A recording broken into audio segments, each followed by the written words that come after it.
Good morning and welcome to all. May I kind of have your attention, please? And welcome to all. Kindly switch off your mobile phones or place them on silent mode. And if you move about, please do not disturb the speakers. Everyone present, kindly stick to the coffee break time so that we will not affect the timing of today's conference. Speakers, I kindly ask you to stick to the allocated time for your presentations. I would also like to thank our host, Malta Leadership Institute, and our sponsor, Optibac. You can visit their stands during the breaks. Now I will start by introducing Mr. Jeffrey Asha. Jeffrey has been a registered nutritionist for the past 19 years and a senior practice nurse in clinical nutrition for the past 20 years. He has a vast experience in both nutrition and nursing and has organized these nutritional conferences since 2009, discussing various topics and attracting lots of audiences. This conference has become the main nutritional conference organized in Malta, once or twice a year, presenting local and foreign experts from all areas of nutrition and dietetics.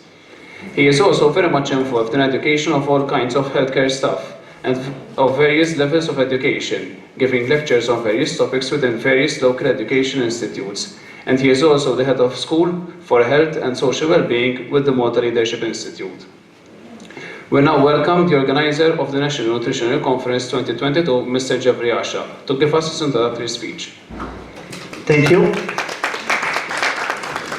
I'm not going to sing, all right? I'm just saying. Mara, good morning to everyone. Thank you for coming. Thank you to the speakers.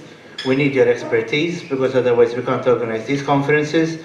We need the people who attend as well, all right? Because obviously without an audience, it's useless making a conference. And thank you to Malta Leadership Institute for hosting and sponsoring this event as well. And thank you to Optibac, our sponsor today. They are regular sponsors with us. I call them very faithful sponsors.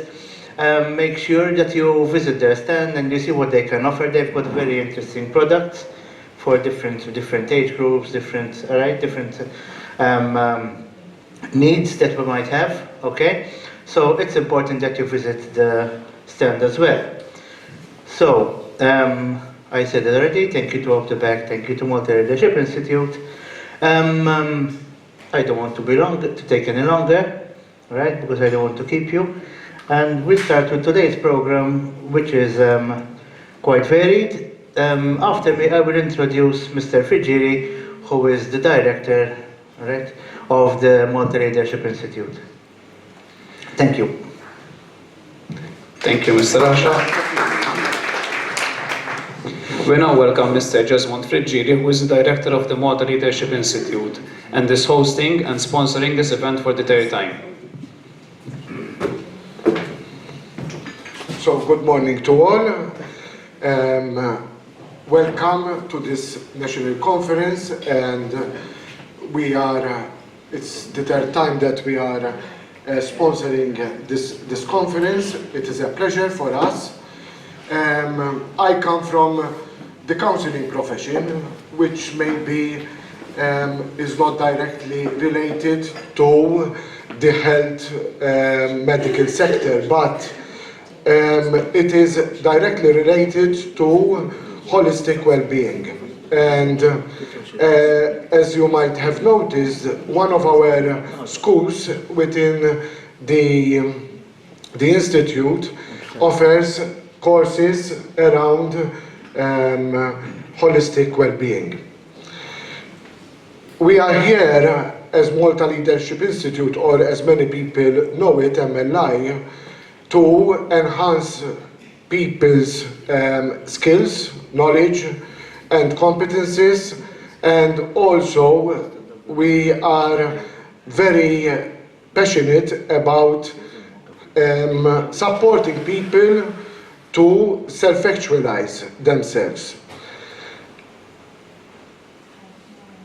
The fact that nutrition might be an element that helps people feel comfortable. It's part of our daily living, and we believe that having healthy eating, knowing better how nutrition affects both our body but also our psychological and social well-being is an essential part of our self-actualization. I know that you are professionals within your fields, and as professionals we try to enhance during our work people's lives. And I believe that this conference will help you and will give you maybe new knowledge, new insights, how can you support your patients, your clients within your different fields, and therefore you are supporting their potential, their well-being and their lives. Thank you for coming, for being part of this conference.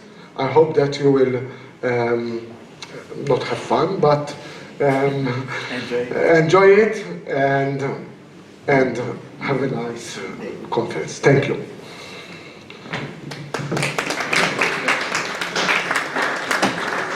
Thank you, Mr. Friggeri. Welcome our first speaker, who is Miss Mariella Porter.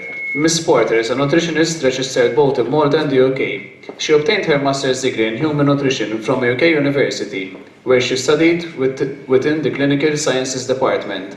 Her research work involved a forefront study on food hypersensitivity amongst the Maltese pediatric population. Ms. Porter is the author of the document Safety Recommendations on Food Hypersensitivity in Maltese Schools, and she is very active in promoting the safety of children and adults with the food allergy and intolerances. She is currently furthering her research work at PhD level, where her areas of specialization are food hypersensitivity and disordered eating. Ms. Porter is also a warranted educator, a lecturer, and courses accreditation consultant in nutrition and health sciences. We now welcome Ms. Porter, who will be speaking about the FODMAP diet. Thank you, Glenn, for the introduction. Thank you all for coming here. It's also nice to meet face to face and also seeing a lot of the master students. At least we're not stuck to wires and headphones to speak. So if we can go back to the first slide. Okay, there we go. So, the low FODMAP diet. Probably you've heard about it. Could be you were the guinea pigs of trying this kind of diet, and could be some of you have found it too strict. Okay, because you were told what you can consume and what you can't consume. So what we're going to see today is the latest scientific research when it comes to the low FODMAP diet, and also understand what all these letters stand for. So basically, when it comes to FODMAP, each letter is representing a word. So that's representing fermentable, because we're going to speak of saccharides, of carbohydrates, which are fermented in our intestines. O stands for oligosaccharides, disaccharides, monosaccharides, and polyols. Now, excuse us for all this chemistry on a Friday morning, but I've taught chemistry and biochemistry for 2 decades and more. So I will start an introduction with what these chemical names really mean, but I'll try and keep it as low as possible. It's just for you to understand what we're talking about.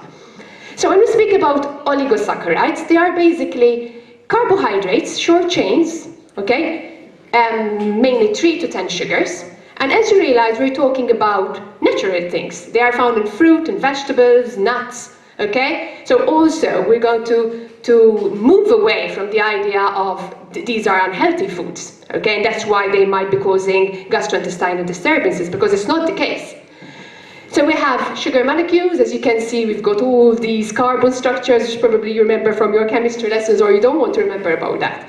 But we are talking about things like oligofructose, raffinose, stachyose, okay, things which are naturally found, or sometimes also added to food, especially when it is manufactured.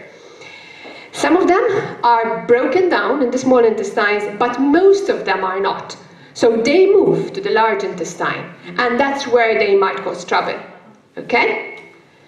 We also have the D, FODMAP. The D stands for disaccharides. Di means 2. So here we have simple 2 sugar carbohydrates. Okay, things like sucrose, which is the sugar that we add to teas and coffees and cakes, biscuits. Lactose, which is the sugar found in milk, and also maltose, which can be found naturally or added to food. There we go, very simple sugars, natural things. Monosaccharides, FODMAP. So the M stands for very simple sugars. Okay, things like glucose, the simplest sugar which gives us energy, fructose again, something natural found in most fruit, galactose, and the rest. Polyols, and this is the last one, this is the last chemistry structure you will be seeing. It's referring to what we call sugar alcohols. Okay, it's okay, they don't make us tipsy, they simply have the OH group like alcohols do, but they are sugars. Okay, and once again, these are things which are naturally found, okay, mainly in fruits, but also used as sweeteners. And you would realize that it's them because they end with an OL, sorbitol, mannitol, lactitol. Now, why am I referring to all these names? Because if you do suffer from reaction to FODMAP food, or you need to recommend to people to stay away from high FODMAP food, you need to know what causes it. Okay, so these little tricks, when even people are looking at the nutrition information, can be very helpful. So, what happens to the undigested oligosaccharides, disaccharides, monosaccharides, and polyols? So, if they are not digested by the small intestine, they're going to move onto the large intestine, and they are fermented, okay, by bacteria, yeast, and other microorganisms. Goodness me, what's there in our intestines? Don't worry, there's no infection. These are natural organisms which are happily living there, and we should be living in what we call symbiosis. Okay, we should be helping them because we're hosting them. Okay, we're allowing them to live there, but they should be helping us. Okay, in breaking down food. They also benefit quite a lot because basically to survive, they take some of our food. Don't worry, it doesn't lead to weight loss because they're there. Okay, they're not eating away our food. But they just use some of these sugars. But sometimes in some people, certain things can go a bit wrong. And we're going to see when and how it happens. And that's why some of us can tolerate a high FODMAP diet, but others might have reactions to it. So basically what happens, if these high FODMAP chemicals, which are found in natural food, enter the large intestine, there will be this fermentation, in some people more than others. And what does fermentation basically mean? It means that we have microbial metabolites, these short-chain fatty acids, which are all fine, all good, quite healthy also, but they can result into gastrointestinal disturbances in some, because we have CO2 and hydrogen being produced, which again is a natural process, but trouble kicks in when you have too much of that being produced. Also, when most of these chemicals enter the large intestine, there's quite some water which enters the large intestine. Now, naturally, we are made to reabsorb that, but not everybody is capable of reabsorbing all the water. So if all that water remains in the large intestine, it can lead to frequency in bowel movement and softer consistency of the feces. And this is why, when in some people, trouble begins. So, the big question is, can our digestive system handle a high FODMAP diet? Now, as you realize, I've been referring to fruit and vegetables and nuts, okay, so quite a plant-based diet. So really and truly, our digestive system, starting from the mouth and the teeth structure, they're not really made to break down just plant products. I'm not going into the merit of should we follow a vegan diet or a plant-based diet. I've got big respect for these diets if they're done properly, but I'm speaking anatomically. If we look at the teeth structure, we are made to be omnivores, because our teeth structure does not indicate that we're made to be carnivores, nor that we can be herbivores, okay? Even when we look at our digestive system, and we look, for example, at the appendix, okay, we don't use it anymore. Back in time, when probably our diets were more plant-based, it was much longer. It was helping for fermentation. It was, yes, helping for these gastrointestinal disturbances not to happen so much, but now it's shortened. And we don't really use it, except that it can give us trouble. So really and truly, if somebody surpasses the level of high FODMAP foods, there's a higher chance of these reactions happening. So what are the outcomes of a high FODMAP diet? So it's usually gastrointestinal disturbances, bloating, gas, pain, and more frequent visits to the bathroom. Now, who is more likely to be impacted by a high FODMAP diet? I'm going to start from the last one. It's really and truly anyone, okay? It can happen to anybody, but there are some people who are sort of at a higher risk. So those who are over-consuming a high FODMAP food, okay, so people who might be following a vegan diet, vegetarian diet, or a plant-based diet. But then again, I've seen people following these diets and they never complain. And you see others who hardly ever consume fruit and vegetables or legumes, and they do get symptoms. Okay, so let's not generalize, we're just saying where does the risk increase. Also, we have this tendency, and rightly so, that when we are promoting healthy eating, we tend to promote more fruit and vegetable consumption. And it's all good, but let's not forget that we also need to keep individuals in mind. Okay? So when we're publicly stating that it's good that in the healthy eating plate you should have half the plate with fruit, with vegetables, that's all good, but let's keep in mind that you will have one or two, okay, people out there, or patients or clients who might come up to you and telling you, what plate did you recommend? Because all I'm experiencing is not, it doesn't seem healthy, because I can't even put my pants on, or my tummy feels so bloated, etc. So let's also keep this individualized aspect in mind. Following a plant-based diet, we did mention having less intestinal enzymes. Okay, these enzymes are helping us to break down food and food components, including carbohydrates. So anyone who might be deficient in these enzymes might suffer from a high FODMAP diet. Okay, and they might prefer to have a lower FODMAP diet. Now, reduced gut flora. As I mentioned earlier, it is natural that in our intestines we have our friendly microorganisms, and it's not just bacteria, it could be yeast, okay, and other microorganisms, which should help us with digestion. Yet, if there is an imbalance, and the imbalance could be two-way. It could be they are reduced. Now, how they can be reduced? Could be someone has consumed a course of antibiotic or more than one course. Okay, so basically antibiotics are not good at identifying which are the bad bacteria and which are the good bacteria. So basically they will end up killing most of the bacteria, even in the gut. It could be also a result of stress, okay, hormone changes. So basically reduced gut flora could be the result of many situations. On the other hand, we could have situations like SIBO, where we have small intestinal bacterial overgrowth. Now, it doesn't mean that the more the better, okay? As always, too much of a good thing can be bad. So having an overgrowth of these intestinal bacteria can also lead to more fermentation. Okay, hopefully now this all makes sense. Because if you're eating a high FODMAP diet, most of those chemicals I mentioned before are going to end up in your intestine. You've got too much bacteria there because of SIBO, so they're going to be happily enjoying and partying on those high FODMAP food, producing more gas, which can result in more bloating, etc. Those who are less active, okay, so probably lots of people have experienced this over the COVID period, and probably it's also lingering. And some people do experience reaction to high FODMAP food because they are sedentary. Because basically you're not moving, so even any gas which is being produced is not going to be moved out from the body. So physical activity can be a good way how to deal with the byproducts of a high FODMAP diet.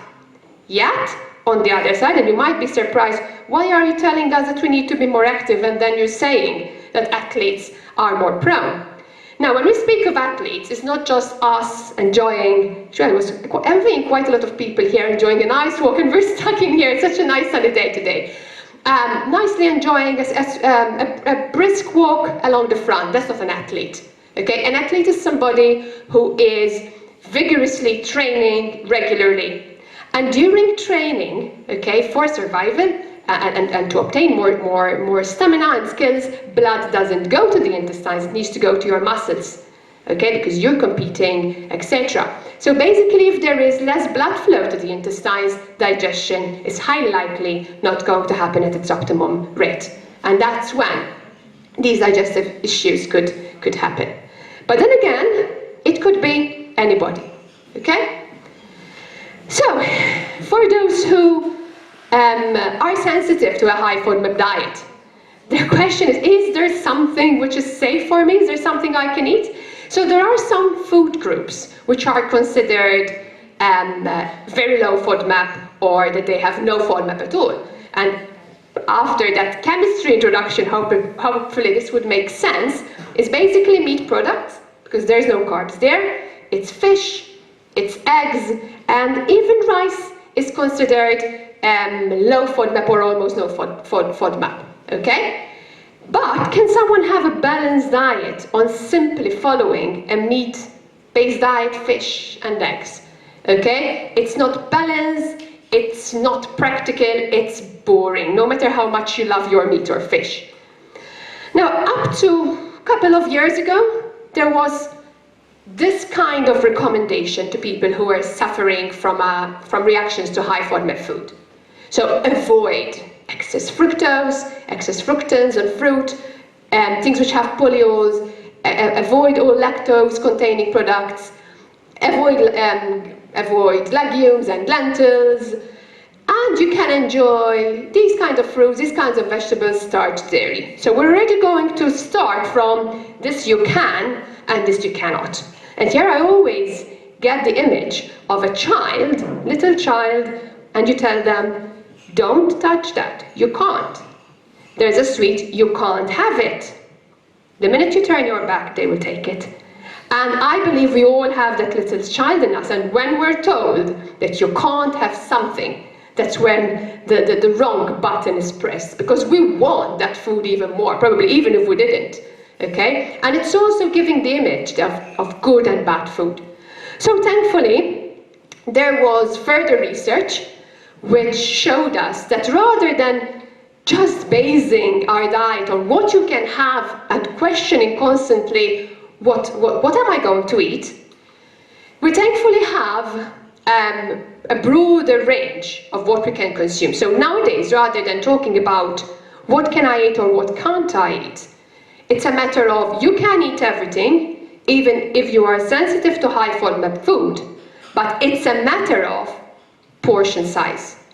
Because, just going back to the slide, over here, it's telling us bananas are fine. Tell somebody who is suffering from a high FODMAP diet to eat 3 bananas at once because they think it's okay. But 3 bananas will end up being a high FODMAP food. Okay, so rather than labeling food as healthy and unhealthy, it's more a matter of seeing what portion size we should be taking. And over here you're going to realize how much our advice, even when it comes to nutrition advice, needs to be personalized. Because although in general we tend to say, if you want to follow a healthy eating pattern, follow the healthy eating plate, which says half the plate should be vegetables. Look at this. If you're going to have, for example, artichoke hearts, which are canned, it's 1/8 of a cup. But if you put that with aubergines, half a cup, beetroot, 2 slices, and you have the idea that you're fine, you're not. Because if you combine all these together, it becomes a high FODMAP diet. Okay? So even, for example, things like cabbage, which tends to give trouble to probably everybody when consumed in high amounts, okay? 1 cup is fine. Try to increase another vegetable with it and you're in trouble when it comes to digestive issues. Now there again, these are only guidelines for the general people who suffer from a high FODMAP intake, because there are also individualized differences. Some people might tell you, I'm fine with beetroot, I'm not with anything else. Okay, so should I leave it out? Definitely not. As you'll realize even at a later stage, when people suffer from such reactions, they are the best investigators of the case. Okay, we'll also talk later about what tests can be done, etc., etc.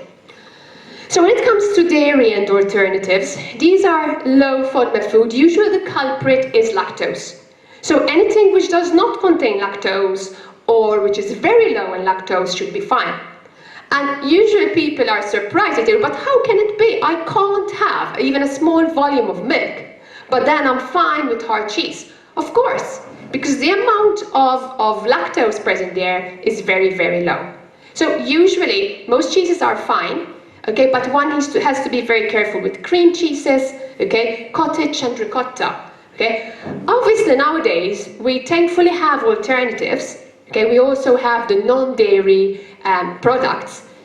So they don't just not contain lactose, there's also whey and casein, the milk proteins which are absent. But then we have to be careful because most of them are really, really based on coconut. And coconut, if you consume it in high amounts, it tends to be a high FODMAP food. Okay, so anything which is lactose-free tends to be quite tolerated. But then again, you might have a person who is fine with small amounts of lactose-free yogurt, but if they overdo it, they still react. But then it could be a matter of the milk protein, the casein and the whey. Okay, so this is a generalized idea that an individualized approach should be taken. When it comes to fruit, the more unripe it is, the better. Okay, the more ripe it is, the more fermentation can happen and the more trouble could result. And look, I mean, there is no fruit that is left out here. I only gave an example, but it's basically the portion size that should be taken. Just looking at prickly pears, for example, one medium, think of us Maltese in summer, okay, we love it, okay, and it's only in season for a short period of time. I don't think I've ever heard of somebody who out of their own initiative, they will take one, okay? But someone on a high FODMAP diet, that's the only thing they can at least afford. Now, what about dried fruit? Basically, dried fruit is in high concentration, it looks smaller, so the tendency is to consume more. So one needs to be more vigilant. And for example, if grapes are allowed, okay, obviously you're not going to eat 1 cup of dried fruit for many reasons, even the sugar level. But one should stick then to the portion size of the dried version, which in that case it's a leveled spoon. So what about cereals and grains? And this is where people usually try to follow a lot, and they're quite strict because one of the culprits is usually gluten in the food. Okay, so anything which is low in gluten or does not have gluten should be much more tolerated by people who are sensitive to the high FODMAP diet. But then again, it's the portion size. And then again, an individualized approach, and even the age makes a difference. So if we have a child who is showing a reaction to the high FODMAP food and the high FODMAP diet, obviously because of their volume and their size, the portion sizes need to be adjusted. So here we are talking about adults. When it comes to bread, then again we go for gluten-free options, okay? And it's also important to be careful with the added ingredients. I mean, unless you are doing your own food, it's very easy that there are additives. So if there is a high FODMAP additive, one needs to be careful. So for example, you can have seeded bread. It's the seeds which are adding the high FODMAP in that case. Nuts and seeds, again, we are talking only about what in general we tend to refer to as healthy food. Okay, so realize that it's not a matter of healthy and unhealthy. I like to keep in mind, one man's food is another man's poison. Okay, so as much as fruit, vegetables, nuts, they are highly recommended for the general population, they might not be so popular for people who are sensitive to them. So then again, rather than avoiding, it's a matter of sticking to the portion size. Now, usually, in reality, chestnuts are not actual nuts, in spite of their names, but they usually put them in the high FODMAP with nuts and seeds. The same applies with peanuts. Okay, peanuts are actually legumes, all right? But because of certain common amino acids between them, they tend to be placed in the same family. Sweets and snacks. If you recall from the beginning of the presentation, I did mention sucrose as one of the culprits, and these are things which are quite high in sugars, in sucrose mainly, okay? So one needs to be very careful with their consumption. And obviously trying to find alternatives which are lower in sucrose, like for example, going for dark chocolate. The darker it is, usually the less sugar is present. Also being careful with sweeteners, because most people who are sensitive to high FODMAP food are also sensitive to the sweeteners added. So there again, it's a matter of seeing the portion size, okay, and making sure not to combine them with a high FODMAP alternative. Herbs and spices, if someone is only sensitive to the high FODMAP food, usually herbs and also spices are well tolerated. But then you also find, because we are very complex, as you well know, okay, you might find others who also have IBS, irritable bowel syndrome, which really and truly, it's quite a vague term, and we tend to use it when we don't find an actual diagnosis. But some people with irritable bowel syndrome tend to be sensitive to spices. Okay, so in that case, if someone reacts when they consume spices, they should be careful with them. Also, garlic and onions are two big troublemakers when it comes to high FODMAP food. So one needs to be careful, even in stocks, for example, or in sauces, okay, because it might not be the food, but it's the garlic and the onion which is added to it. Flour, thankfully now we have alternatives to wheat flour. Okay, so we have things which are made of almond, buckwheat, etc. But again, these are all high FODMAP products. Obviously much more tolerated than the wheat products, but they can still cause problems. Sauces, the problem with sauces usually is not the sauce itself, but what's added to it. Sometimes you have milk, lactose, dairy products, sometimes you have sugar to give taste or as a preservative, like sweet and sour, for example. So then again, it's the portion size. Some people would say, I'm better off without. But as I said earlier, telling somebody you have to stop all the sauces for all your life, okay, might be an issue. It's also a matter of, I might avoid sauces on most days, but if I have a special occasion and I feel like a little bit of, I don't know, soy sauce, for example, I know I'm fine with that. And this is usually the big relief, okay, because meat, fish, eggs, they are quite tolerated, but one needs to be careful with marination, okay? And one thing I wanted to mention earlier, probably it's going to be mentioned here somewhere, it's also things like chickpeas, butter beans, etc., the lentils, if they are canned, they are more tolerated because they are already sort of broken down because they are processed.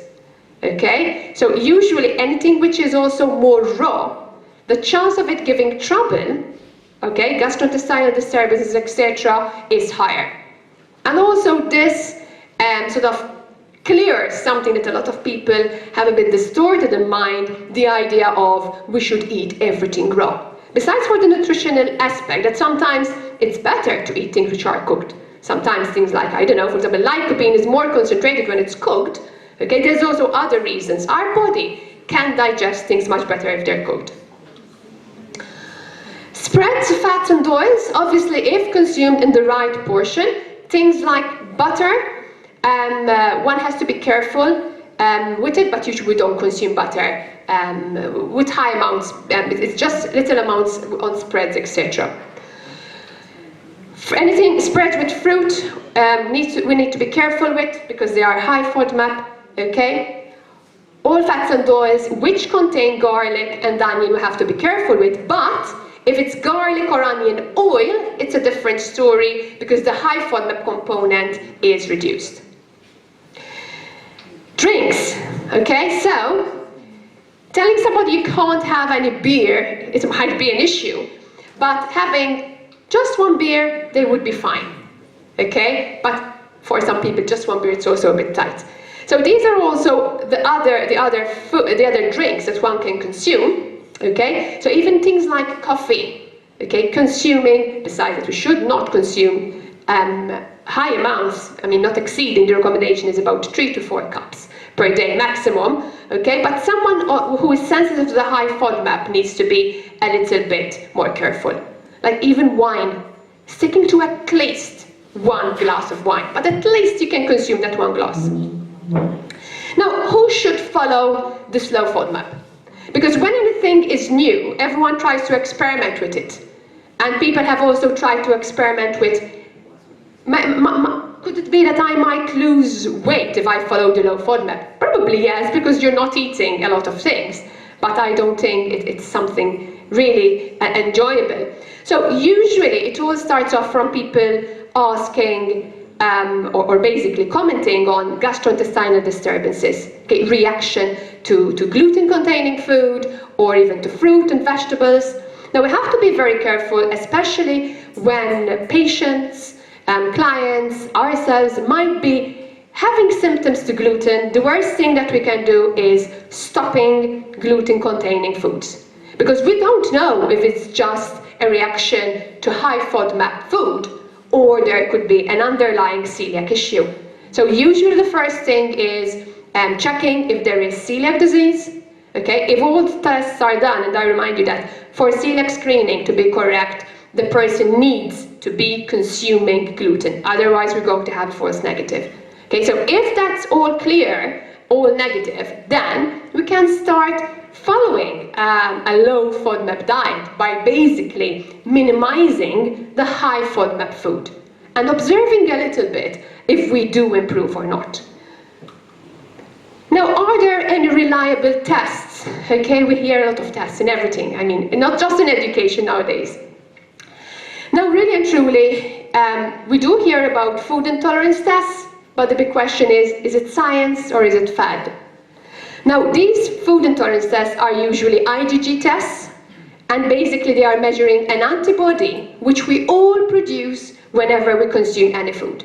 So if I had to do an IgG test there and then now, probably highly likely is going to be positive for gluten, for lactose, for whey, because these are products that I've consumed in the past days. Okay? And the problem with such tests is going to be that people are going to react positive to such a long list, and they start avoiding all that food. And we'll go back to square one. I mean, just avoiding food when we're trying to leave as much of the food in their diet as possible. Now, it's very important to also be our own test. Okay, identifying usually people know to which food they are sensitive to, or they have an indication. They'll tell you, I'm fine if I eat chicken and meat and fish, but the minute I eat fruit or vegetables or 3 hours later, that's when trouble begins. Also, it's very important to get professional help, especially when it comes to following a food journal or an elimination diet. There are ways how an elimination diet, a professional way how it should be done. We should not be avoiding everything at once because we don't know what the culprit is. Okay? Therapeutics. Thankfully, nowadays we also have help. Some people follow the low FODMAP diet and they do improve, but they tell you, there's still something else I need. Okay, I'm still not my 100%. And this is when all this might come in very handy. Digestive enzymes, which are basically naturally found, okay, in our intestines, but there are supplements which can help with digestion. Probiotics could be helpful, especially if they are missing in our system, okay, and we find them also as supplements, but one needs to be careful not to consume them if there is small intestine bacterial overgrowth, SIBO. And usually the telltale sign that there is SIBO is because the person feels worse with probiotics. Okay, so, and that's not common, but it can happen. And usually, coincidentally, if they happen to have a course of antibiotics, they feel better. When people with reduced gut flora, when they take antibiotics, they tend to get worse. Charcoal tablets, they help to absorb any gas which is produced, too much gas, yet we are only dealing with the surface of the problem. We're not checking the food, we're not trying to avoid, we're sort of causing the problem, there's too much gas being produced, and then we absorb it with charcoal tablets. So ideally, we try to tackle it holistically. Also, peppermint oil tends to be quite soothing, quite nice and anti-inflammatory.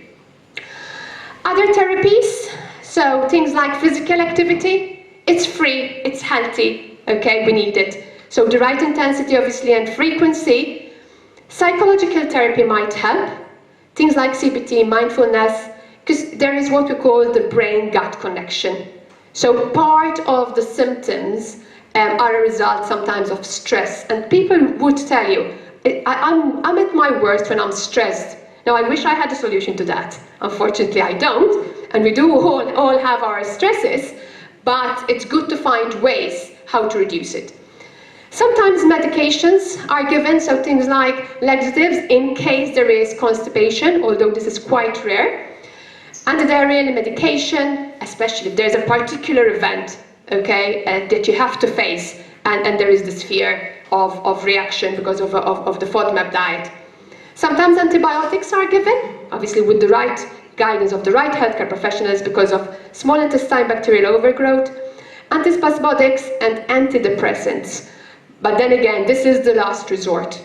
Usually it's a situation when the stress level of the person requires medication, but it could be the case, okay? So what about living with a low FODMAP diet?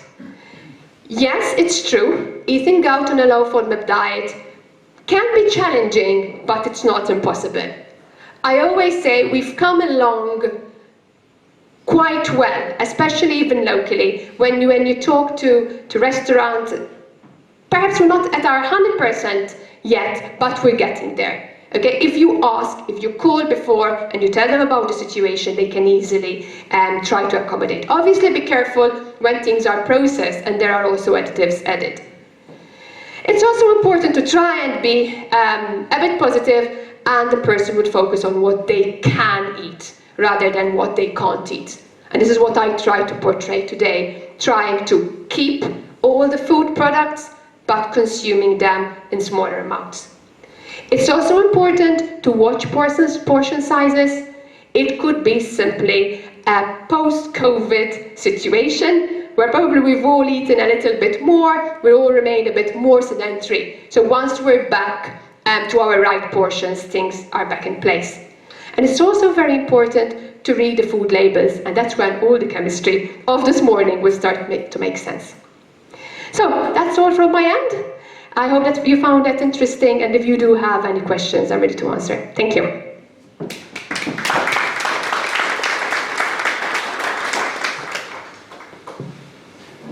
So thank you, Ms. Porter. Our next speaker is Ms. Naomi Said.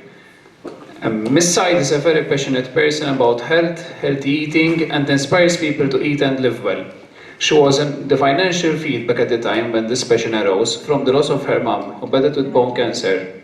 She believes that we are what we eat, and therefore food is not just nutrition, but information for ourselves for optimal functioning. Throughout the years, Naomi dived into a wealth of information about the evolution, health, physiology, and pathology on the human body, and the impact our daily lives have on our metabolism. She also took up BSc nursing to be close to the patient population and understand pathology at a cellular level. She is currently reading a master's in nutrition and dietetics under the Model Leadership Institute. She has been providing nutritional coaching and counseling for over 9 years and has helped people develop a healthy relationship with food while losing or gaining weight. Naomi's expertise ranges from fitness performance, weight management, and picky eating and other medical conditions. Now welcome Ms. Said to talk about intermittent fasting. Thank you, Glenn, for your introduction. So hi, I'm Naomi. Today I would like also your interaction with my presentation. This is for you to try and understand more where I am coming from, okay? Thank you. So, fasting. Number one, I am not a doctor, okay? So if you had to try intermittent fasting, you need the go-ahead from your doctor. Your health is between you and your doctor or any other medical professional. Therefore, it is important to seek their advice before. Aside from this, intermittent fasting should not be practiced by pregnant women, lactating women, or any children for that matter. Okay? So, what is fasting? Oh, sorry.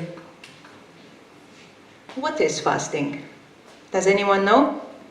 Intermittent fasting? No one? Okay. Yeah, I'll come. You? Uh-huh. Yes, okay. And what else? Do you know what it does to the body? Anyone? No. Okay, I'm here. So, intermittent fasting, basically, it is not fasting per se, meaning you not eat for 40 days like Jesus did, right? Or Mahatma Gandhi. No, it's you eat with cycled intervals of fasting, okay? Many methods are used. Basically what it does, it condenses the eating window. It condenses the time you eat, and it increases the time you're fasting. Now, does anyone know what insulin is? Yes? What is insulin? It is the key to let glucose into every cell of your body. Okay, now, very good. I'll put it simpler. So insulin is basically the broom that sweeps away the sugar from your bloodstream into your cells. Yes? Okay. So when insulin is low, generally insulin tends to, when insulin is low, you tend to have better health, better health outcome. Why? Because insulin it activates the mTOR pathway, we say. This is where a lot of diseases come and play. So, I'm saying this because what are the benefits of fasting? Fasting has a lot of benefits. Fasting has a lot of benefits, as in better metabolic flexibility, meaning that we have a glucose substrate, energy substrate, and a fat energy substrate. We can use both substrates, but in today's today's age, we eat a lot of cakes, we eat a lot of sugars in general, like Miss Porter said. We take a lot of breads, a lot of pastas, pizzas. They're easy to do. Besides that, ready-made food tends to have sugars. So I highlight again, it's important to read the labels. But intermittent fasting, eating in a certain window and then not eating for a period of time, tends to help you shift from one energy substrate to the other. Meaning you don't just use the sugar substrate. Let's put it this way. Imagine you have a candle and a matchstick. The matchstick is the sugar. The candle is the fat, right? So the matchstick, you turn it on, it puffs with fire, and then it dies down. Whereas the candle, you turn it on, and it keeps on burning slowly. So basically, if you had to use the sugar substrate, you get all fired up, and then you need to eat again. So many people eat frequent meals, and it does not allow the person to shift between the energy substrates. Fasting helps you. This is what metabolically flexible is. Hormone balancing. Many people suffer from many hormones, PCOS. One in many cases in Malta, PCOS is really high. Aside from many issues, testosterone levels, they drop, especially with a lot of sugar intake. So intermittent fasting is another way to help. Resistance to stress. Now, intermittent fasting is not ideal for those people who are chronically stressed, but certain people who are little stressed, it helps. But then when they're chronically stressed, intermittent fasting is not the right tool for now, okay? Better sleep. Why? Because since insulin is low, they have more growth hormone. So in their sleep, generally, people who, there's a saying where they say, try and eat 2 hours before you sleep. You don't eat and sleep. Why? Because your insulin is high again, therefore you inhibit the production of the growth hormone. What does growth hormone do? it repairs your muscles, it makes you sharper, it gives you good sleep, it helps you build muscle, be strong, and look nice. Muscle synthesis, as I said before, it helps you with muscle growth as well. Insulin reduction, this we spoke about it before. So basically, the more insulin sensitive you are, the more benefits you reap. If you are insulin resistant, which means that the more you eat sugar, the more your body produces insulin. The more insulin you produce, the more resistant you become. Think about it as the boy who cried wolf. I don't know if you know the story. No one knows the story, or they know? The more you become more, the word, I cannot find the word, not immune, but yes, you tend to need more insulin with more sugar, with eating more sugar. So insulin resistance prevents you from functioning well, from your body from functioning well. Weight loss. There is an amount of food you can take in a condensed window, so it helps weight loss too. Aside from other benefits, because the more insulin sensitive you become, the more fat loss you'll have, and the more muscle you have, the more fat loss will occur because of lipolysis too. BMI, we said it, mental clarity. When you're not eating, generally you tend to focus. Why? Because normally when you eat, all the blood shoots to your digestive system. Whereas when you do not eat, all the blood is around your body and your brain. This we already spoke about it. Medical conditions, they tend to decrease or slow during when someone is taking up intermittent fasting.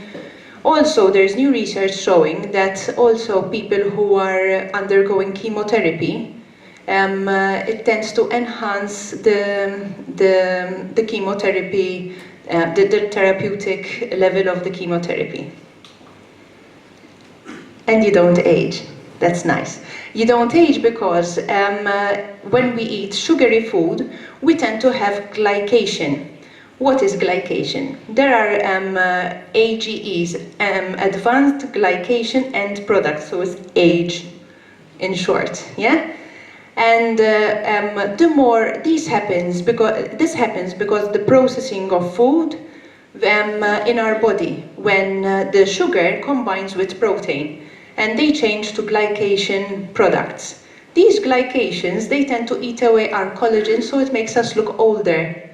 It makes us not build muscle. So which is why intermittent fasting helps with aging, because you get the glycation when you eat in your eating window, but then when you're not eating, you tend to go through a process called autophagy. Autophagy is basically you recycle all the glycation end products, and you will the cells, and you will use them for another thing. So it's recycling. So, fasting is safe. It's a tool used throughout evolution. Back in the days, they didn't used to eat every 3 hours.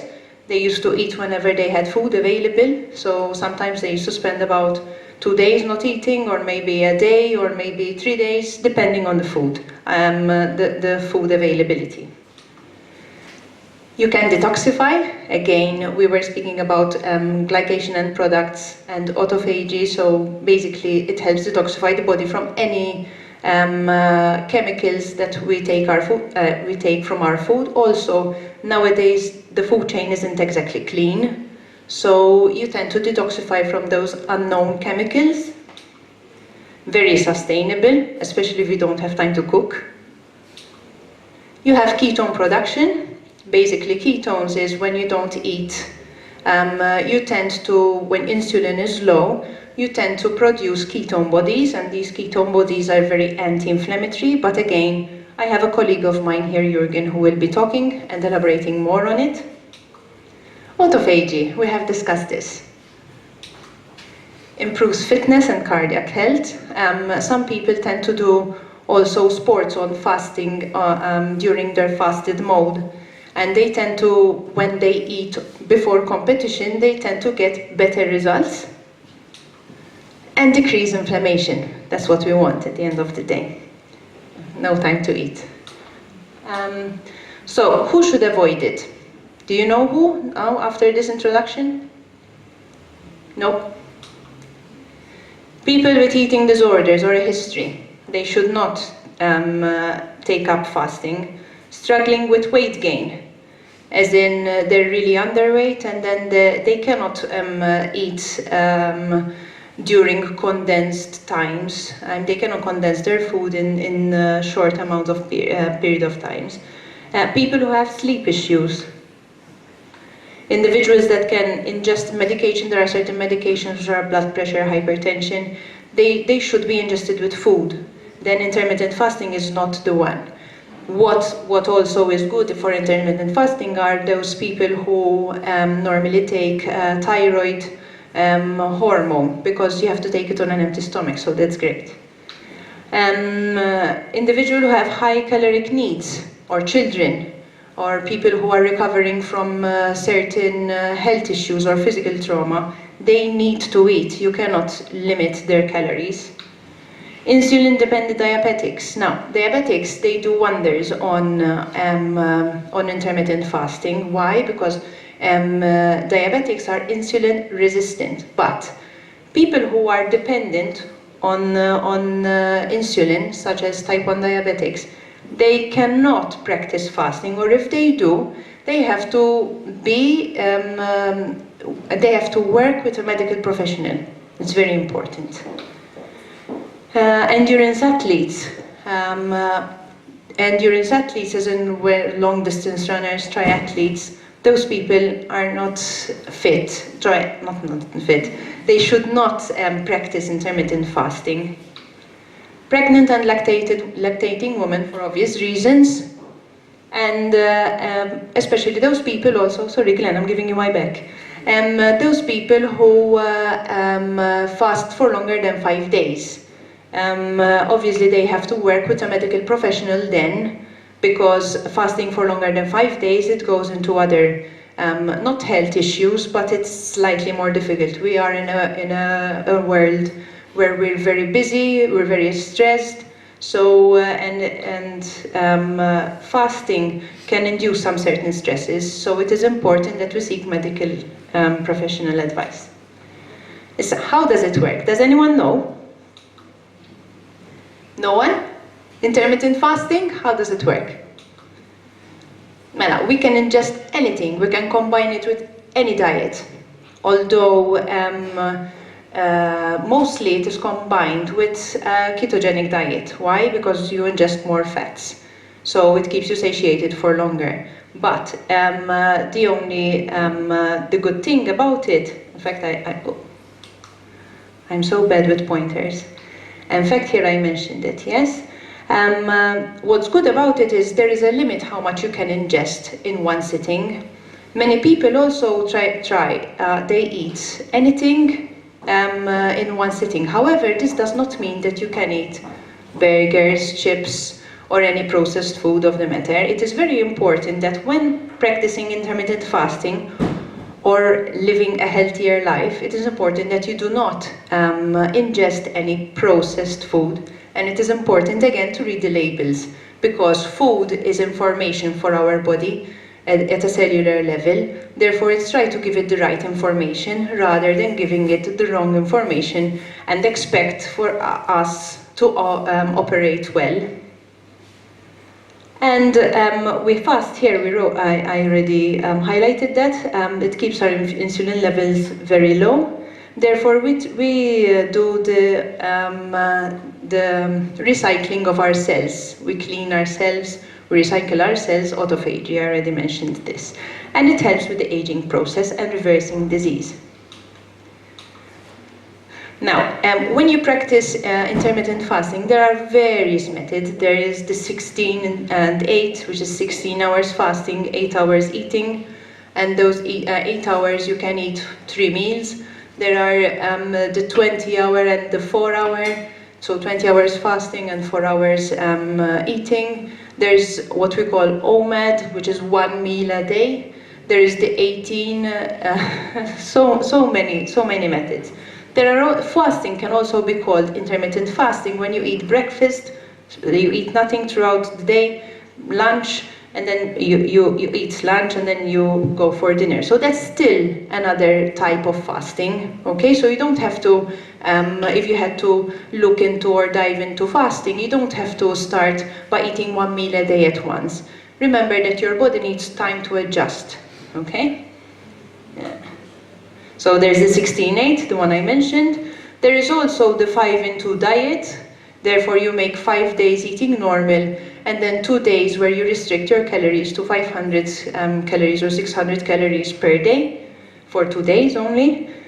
Then there's the 18-6, the 24, 20 and 4. So basically, there are many options. The only thing is when to consider yourself of when you eat or what to eat and what to drink, meaning if you had to fast throughout the day, you cannot take coffee with milk. Why? Because milk spikes up your insulin. So anything that spikes up your insulin, you do not ingest during your fasting period. During your feeding period, you can do what you want. Eat, stop, eat, alternate day fasting, eating one day and not eating the other. Then there are the warrior diet, which is basically on the same principle, but you eat for 4 hours. And spontaneous meal skipping. Now spontaneous meal skipping is the most ideal. You eat when you're hungry. Now, I believe in intermittent fasting, but I believe also that certain people tend to have different types of anxieties. And when they tend not to eat, they tend to become more anxious. This will induce chronic stress, especially those people who have adrenal fatigue. Adrenal fatigue is caused by chronic stress, and basically the adrenals, they tend to be stimulated too much. And intermittent fasting or any dietary restriction can work against the individual, which is why in the beginning I said that you need to consult your medical professional. And OMAD is 1 meal a day. Some people find it, I meet a lot of people who actually eat 1 meal a day and they feel really good on it, but it depends obviously your tolerance level. Exercise and intermittent fasting. Obviously you can do exercise during your fasts, but you have to watch out how vigorous you do it. If you are an experienced athlete, then maybe you can, but still you need your medical professional's advice. But on a daily walk or a daily exercise, fasting can be very beneficial. This is because it helps you shift the energy substrates and it breaks down fat easier. Nowadays, since we eat very often, we tend to, as I said before, you don't dig into your fat energy substrate. Exercise and fasting helps you when combined together. So that means that we have, aside from being moving bacteria, we have fat on us. Now, on a lean person, such as myself, for example, I have 44,000 worth of calories, and I am 18% body fat on a girl. Now, someone who is leaner will have approximately the same number. Someone who is chubbier, they can do a day not eating. So intermittent fasting helps you to use the fat that is on you. So you don't really need to eat every 3 hours. Some people might say, but my blood sugar tends to go down. It is not the blood sugar, it is the hydration. Some people tend not to hydrate well, especially on intermittent fasting. And this is because since insulin is low, you tend to release more electrolytes and water into the toilet. So it is important to replenish those electrolytes plus the water. Now, also when drinking water, water is filtered and refiltered, if it's bottled water, if it's filtered water. So that means it's already devoid of minerals. Furthermore, when you eat greens, for example, due to monocropping, we don't have the magnesium we need from the vegetables. So therefore, electrolytes are very important. And electrolytes are found from not table salt, but sea salt, but Himalayan salt, or any other electrolytes that are on the market. But table salt has only 3 minerals, and it has bleach, because it's cleaned. And that bleach tends to interfere with our thyroid, because the molecule of the iodine is similar to the bleach. So we have to make sure that we eat unprocessed salt. People with hypertension should watch out. Increased muscle tissue, upregulation of genes involved in the essential fatty acid chain transport, and improve endurance. This is when I said that when you tend to train in a fasted state, when you tend to eat and train again, you will realize that the personal bests are way better when you eat, obviously, but because you already trained your body to train in the fastest state. And loss of electrolytes due to low circulating insulin is what I mentioned. Side effects. Now, as I said, the side effects tend to come normally from loss of electrolytes. Headache is a symptom of low electrolytes. Lethargy, crankiness, constipation, they're all common, and they all come due to low electrolytes. So it is important to replenish, especially the first 2 weeks when trying intermittent fasting. This is because your body is used to the matchstick, not the candle, so your insulin is very low and you tend to wee out all the electrolytes. So you need to replenish more in the first 2 weeks till your body adapts.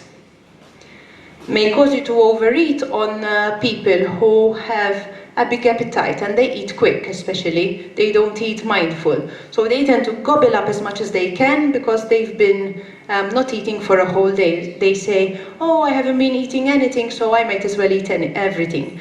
Also, when you have an imbalance of electrolytes, you tend to eat more. If you try one simple thing, when you're hungry, you put some salt into the water and you drink it, which it comes sweeter, not saltier. You tend to suppress your hunger. So it's something to try. Yes, and may cause older adults to lose too much weight. Why? Because older people tend to eat more mindfully and they tend to slow down their eating, so they get full quick. So they tend to eat less as a result. And this I mentioned already earlier, that certain medications, they tend to have side effects. For example, blood pressure medications or heart disease.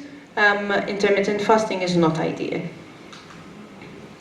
3 tips for fasting success. This I already said. It's obviously electrolytes management. You have to know when to eat and when not to eat.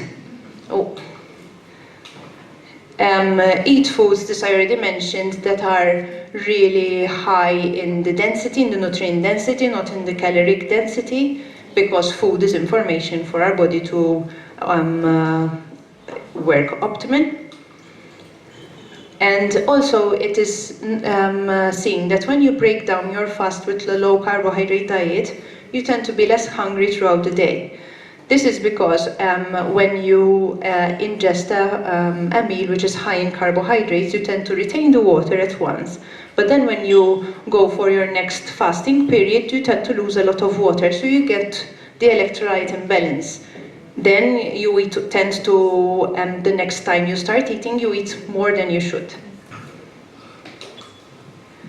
Electrolytes, drinking too much caffeinated drinks, because they are diuretics. Diuretics make you wee out more electrolytes, therefore they obviously make you eat more as a result. or give you more side effects, headaches, constipation, etc. And you keep calm. Okay, next. Mela, celebrities who do intermittent fasting. There's Beyonce. She was preparing for a movie.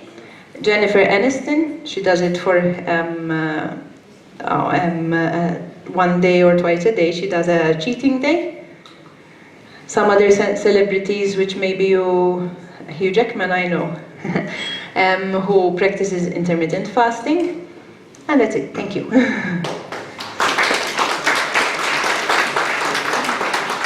Any questions?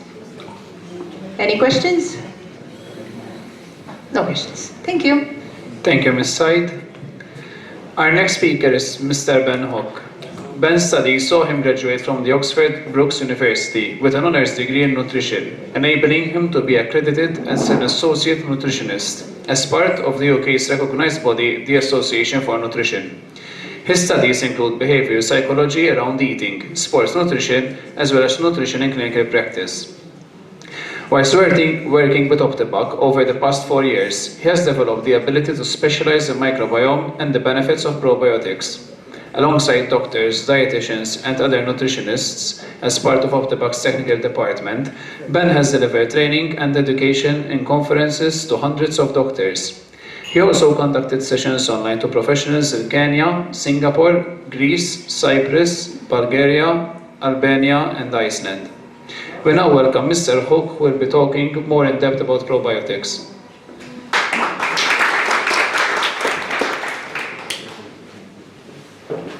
Not quite yet. Please bear with us.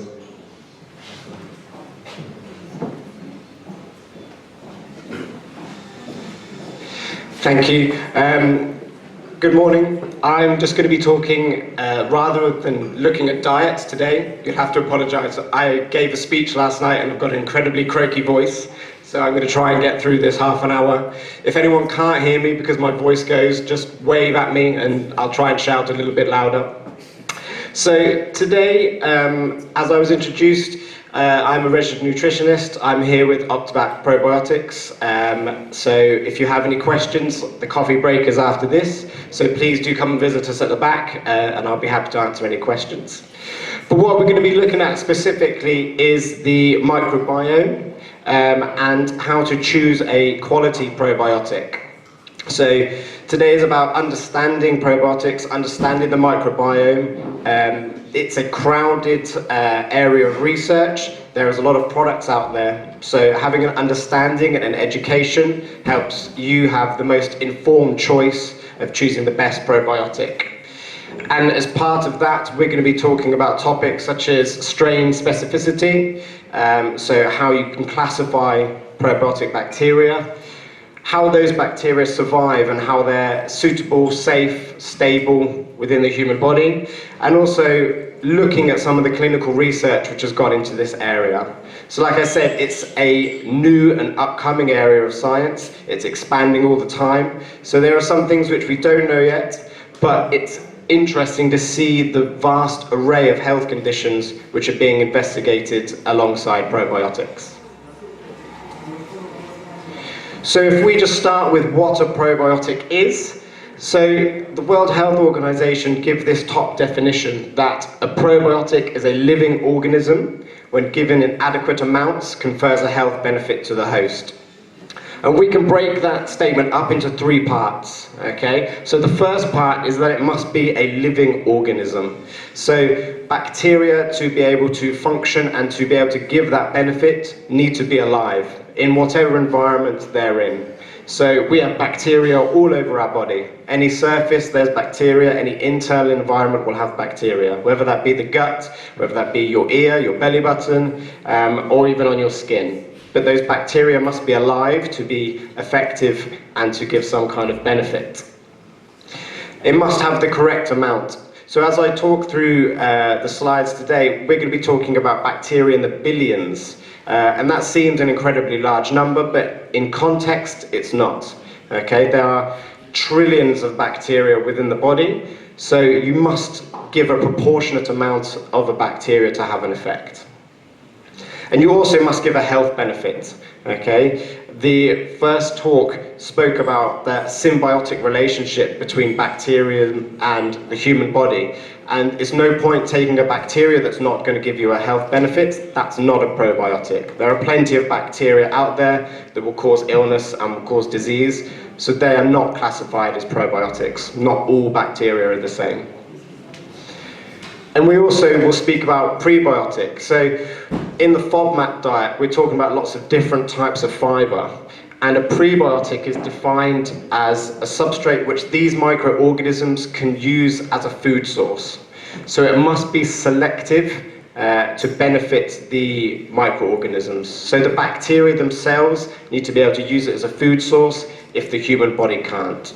So those are the two differences between probiotics and prebiotics. And as I mentioned, there are 40 trillion bacteria within the human gut. And that's just a huge number, and that's an estimate. Some people will have far more, some people will have a little bit less, but around 40 trillion bacterial cells. And that's just bacterial cells. Again, we've talked earlier today about fungi, yeasts, okay? There are other organisms within the human body that take part in this symbiotic relationship. And these living organisms, they affect our health deeply, but our lifestyle factors also affect them. So there are many things in modern life which will have an impact on our bacteria. So stress levels, lack of sleep, exercise, but also medication as well. A lot of medication outside of antibiotics is also having a knock-on effect on the bacteria within our body.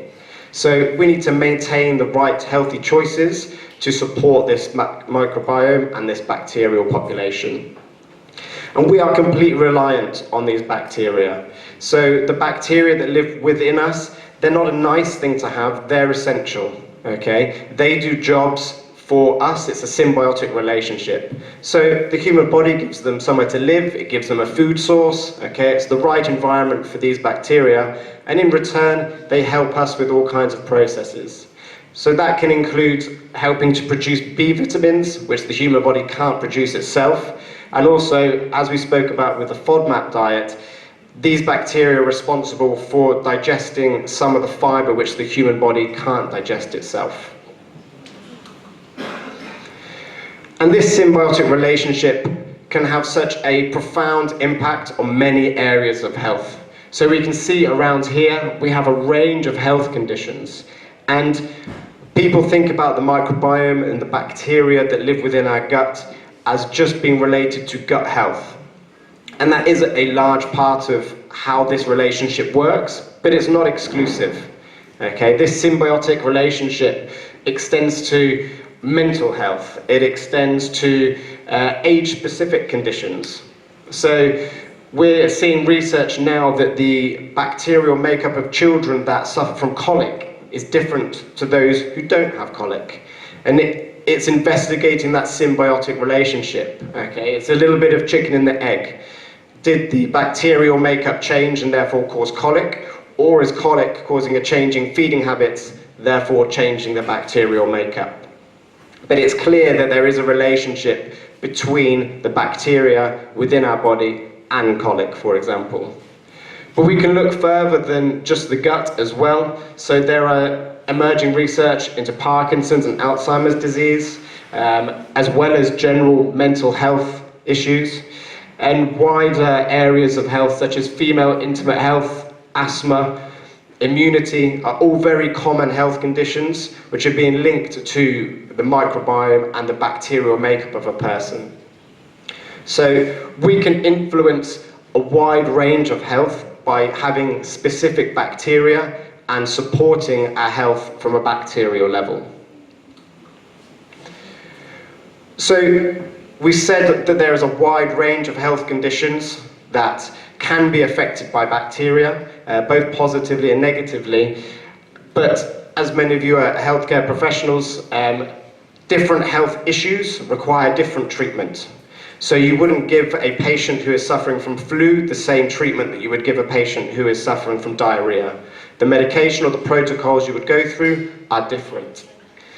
And thinking about probiotics and taking them as an additional supplement to the diet is no different, okay? You can't give someone a probiotic and it will fix that whole circle of health conditions. One probiotic bacteria is not going to be able to support your immunity, to be able to help with colic, or perhaps improve someone's mental health. So without the full details of the probiotic, you're not sure what that health benefit is going to be. So it's about being transparent. And when you look at probiotics, having all of the information is key to unlocking the research and the understanding of what that bacteria can do. So like I said, there's not one probiotic can resolve all health issues. It's about understanding what that specific bacteria can do. So if we look at the taxonomy of bacteria, and this is a similar setup in the whole of biology, everything can be classified in this taxonomy system. So to have the full information, you need all three parts to know everything about that probiotic. So you have the genus, you have the species, and then you have the strain. And these classification groups are based on the bacteria's characteristics. So, for example, lactobacilli, that genus of bacteria mainly reside in the small intestine. And you have bifidobacterium, which is another well heard of bacteria, and that lives in the large intestine. And that's just simply due to their ability to survive in that environment. Okay, the lactobacilli are much more capable of living in an oxygen-rich environment compared to the bifidobacterium. So their classification is important. And breaking down this level of detail helps you get an understanding of what the probiotic can do and how it can confer that health benefit. So this is where we talk about strain specificity. So that bottom line is given the information on the bacterial strain.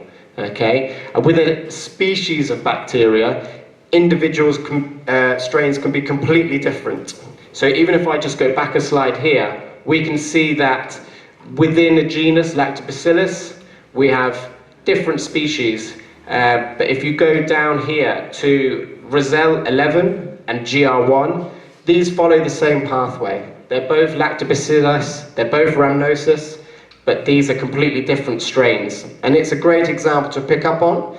So Roselle 11 is an inhabitant of the gut. So this bacteria resides within the human gut, whereas GR1 resides in the vagina.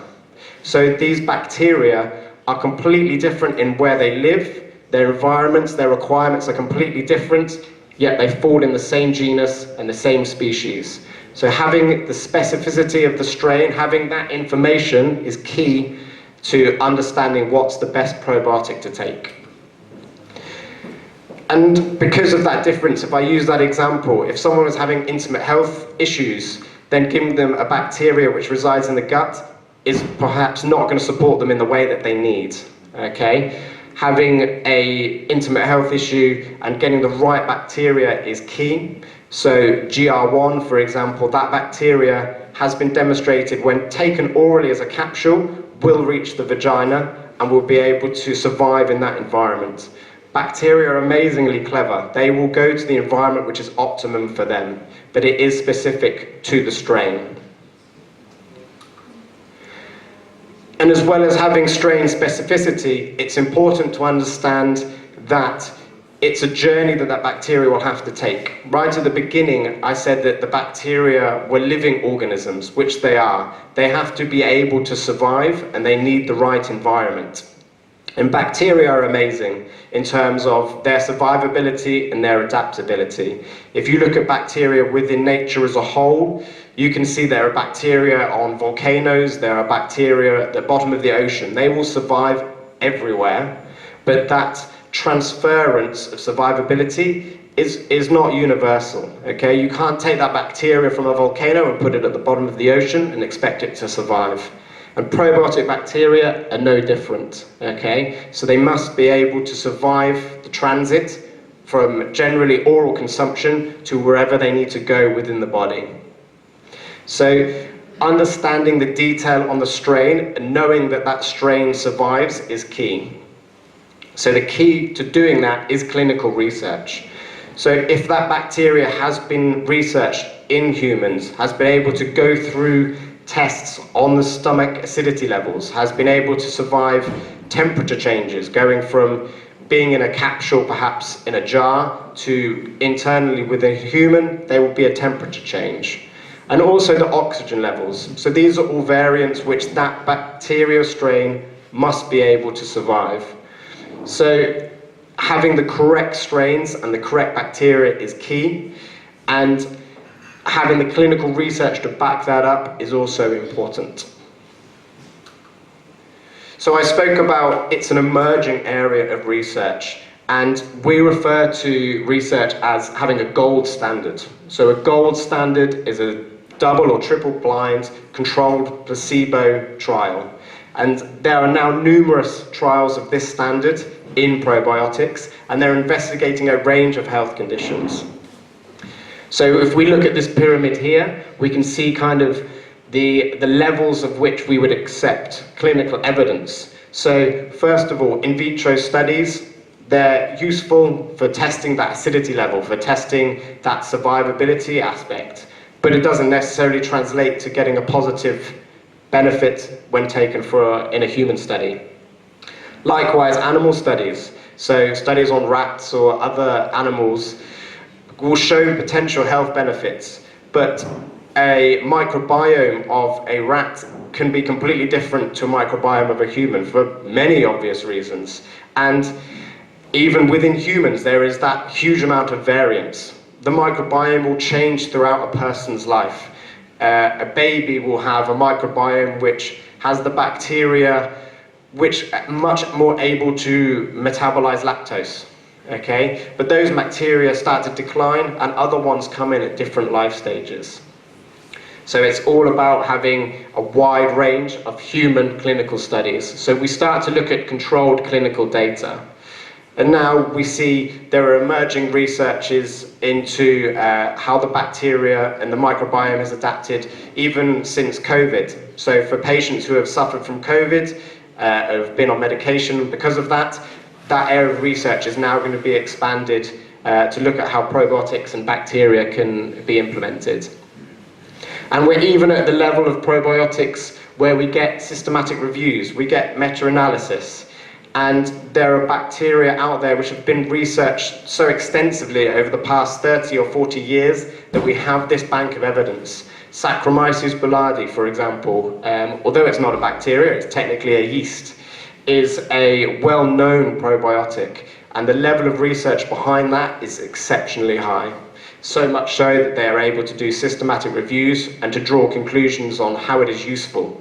So, for example, patients suffering from IBS, patients suffering from diarrhea, Saccharomyces boulardii has been shown to be incredibly effective. And it's not just Saccharomyces boulardii.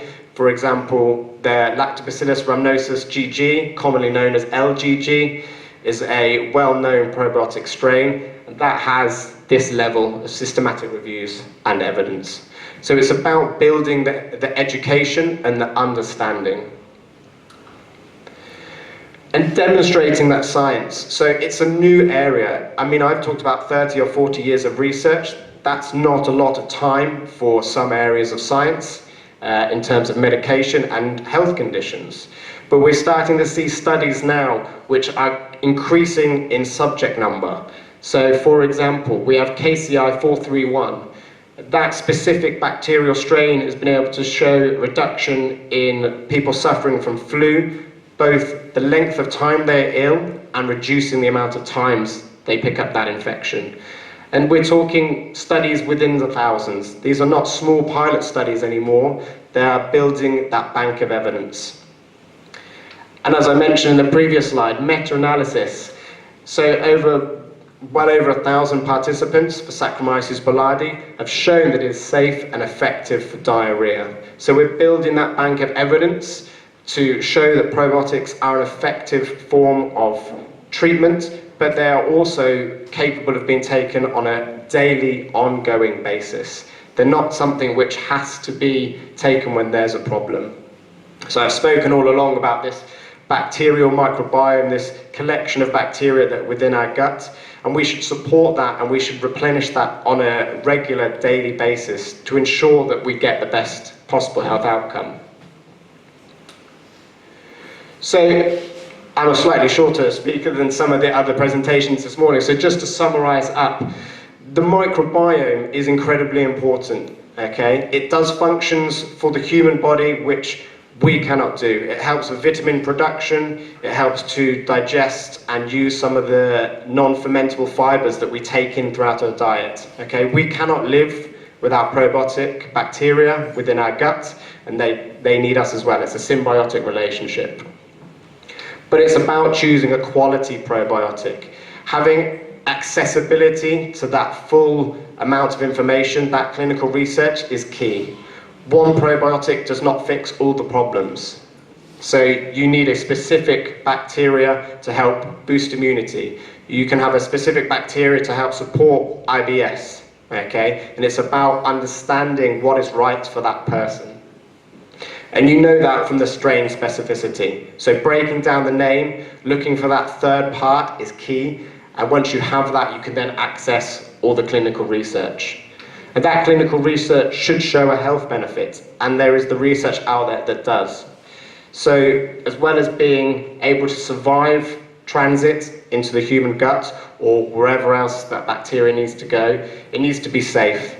And we see, particularly within studies that are looking at niche populations, that safety is paramount.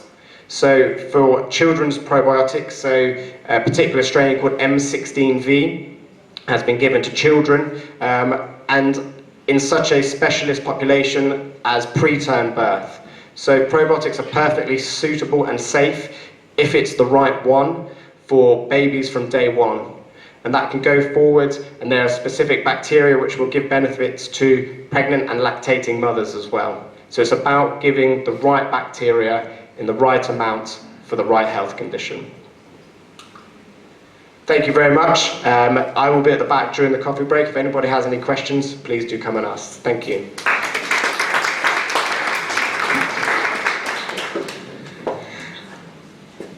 Any questions for any one of the speakers? We have Naomi here and we have Ben. Okay. We keep the same times, alright, even for the coffee break.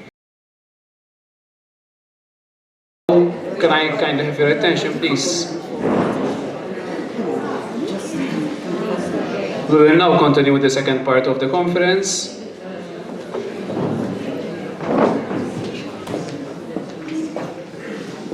Our next speaker is Ms. Flair Bugeja. Ms. Bugeja is state-registered nutritionist with specialization in obesity and weight management. She has been providing nutrition and counseling for the past 14 years. She has attended multiple seminars and conferences, both locally and abroad, to keep abreast with latest scientific developments in the field of nutrition. She is currently employed as a nutritionist with the Primary Healthcare Department, where she manages and carries out weight management interventions and health talks within the community. Flair has been a keynote speaker at several conferences, schools, companies, and sport organizations across the country. For the past 6 years, Flair has also been giving lectures at the University of Malta on the subject of nutrition and weight-related issues to undergraduate students. At present, Flair holds the position of General Secretary of the Malta Obesity Association. Flair also holds a bachelor's degree in physiotherapy and a postgraduate diploma in nutrition and dietetics from the University of Chester, UK, where she graduated with a master's degree in weight management with distinction. We now welcome Ms. Bugeja, who will be speaking about the Mediterranean diet. Good morning to all. I would like to thank Jeffrey for the opportunity again to present this nutrition presentation. It's good to be back after 2 years missing from doing these presentations. So today I will be giving an overview of the Mediterranean diet. As such, with respect to the Mediterranean diet, there is no general definition. As such, it is a food pattern which is adopted by all countries which surround the Mediterranean basin. When it was first coined, the Mediterranean diet, mainly it consisted of the foods which were consumed in Spain, Italy and Greece. However, as decades followed, the Mediterranean diet also included foods from Turkey, Syria, Lebanon, and also the countries from North Africa. If we go back to a little bit of history of the Mediterranean diet, it all started when American physiologist Dr. Ansel Keys, together with his wife Margaret in 1952, they traveled to Italy and to Spain, where they conducted research studies which focused on the impact of diet and cardiovascular diseases. At that time, it was already acknowledged that cardiovascular disease was the major killer within the United States. And Dr. Ansel Keys was on a mission to find what really caused this high prevalence of cardiovascular disease in the United States. So when in 1958, he launched the 7 countries studies, which was quite an ambitious project, where they took 14,000 men, which were followed for a period of around 25 years. These men were recruited from various countries, mainly Finland, the USA, the Netherlands, Yugoslavia, Greece, Italy, and Japan. And they compared the nutrient intake and the diet of the persons living in these countries and their cardiometabolic health status. And as such, they found that in countries which bordered the Mediterranean basin, all right, as such there was a lower prevalence for cardiovascular disease compared to other countries such as Finland and the USA. Finland and the USA, they are quite known to have a diet which is high in saturated fat. In fact, in Finland, I was reading that they even add butter, they top their cheese with butter. So it was found that diets which were high in saturated fat were linked to high incidence of cardiovascular disease.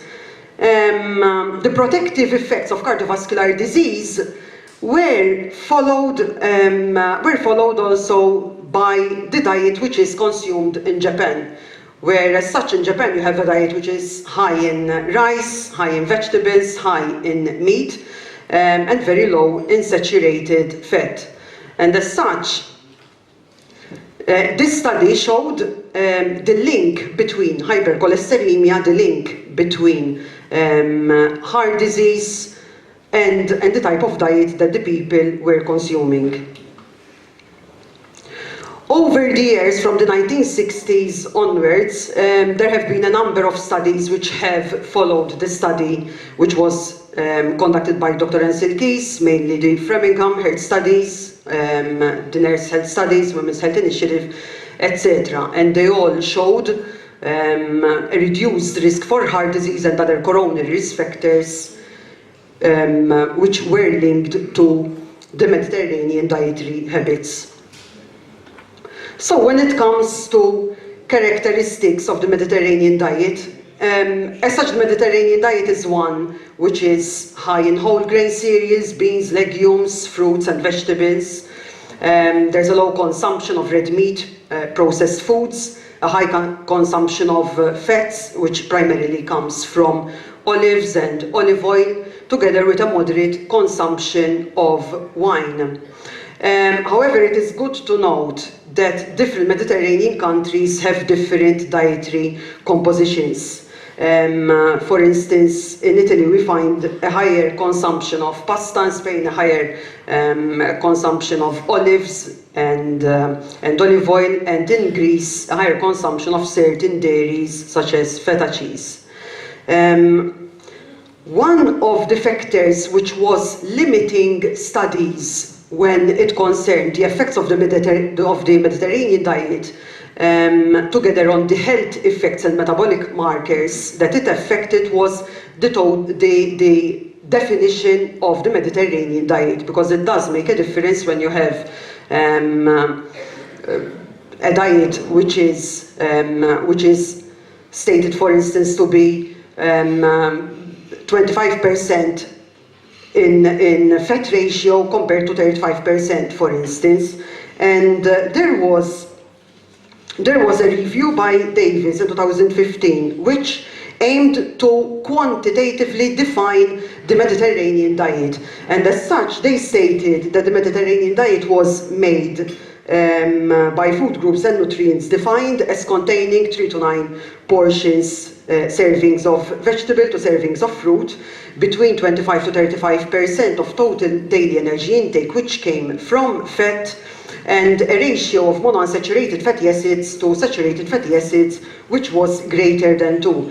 It is also important to note that the Mediterranean diet is quite high in fiber, all right, with a fiber intake of 33 grams per day.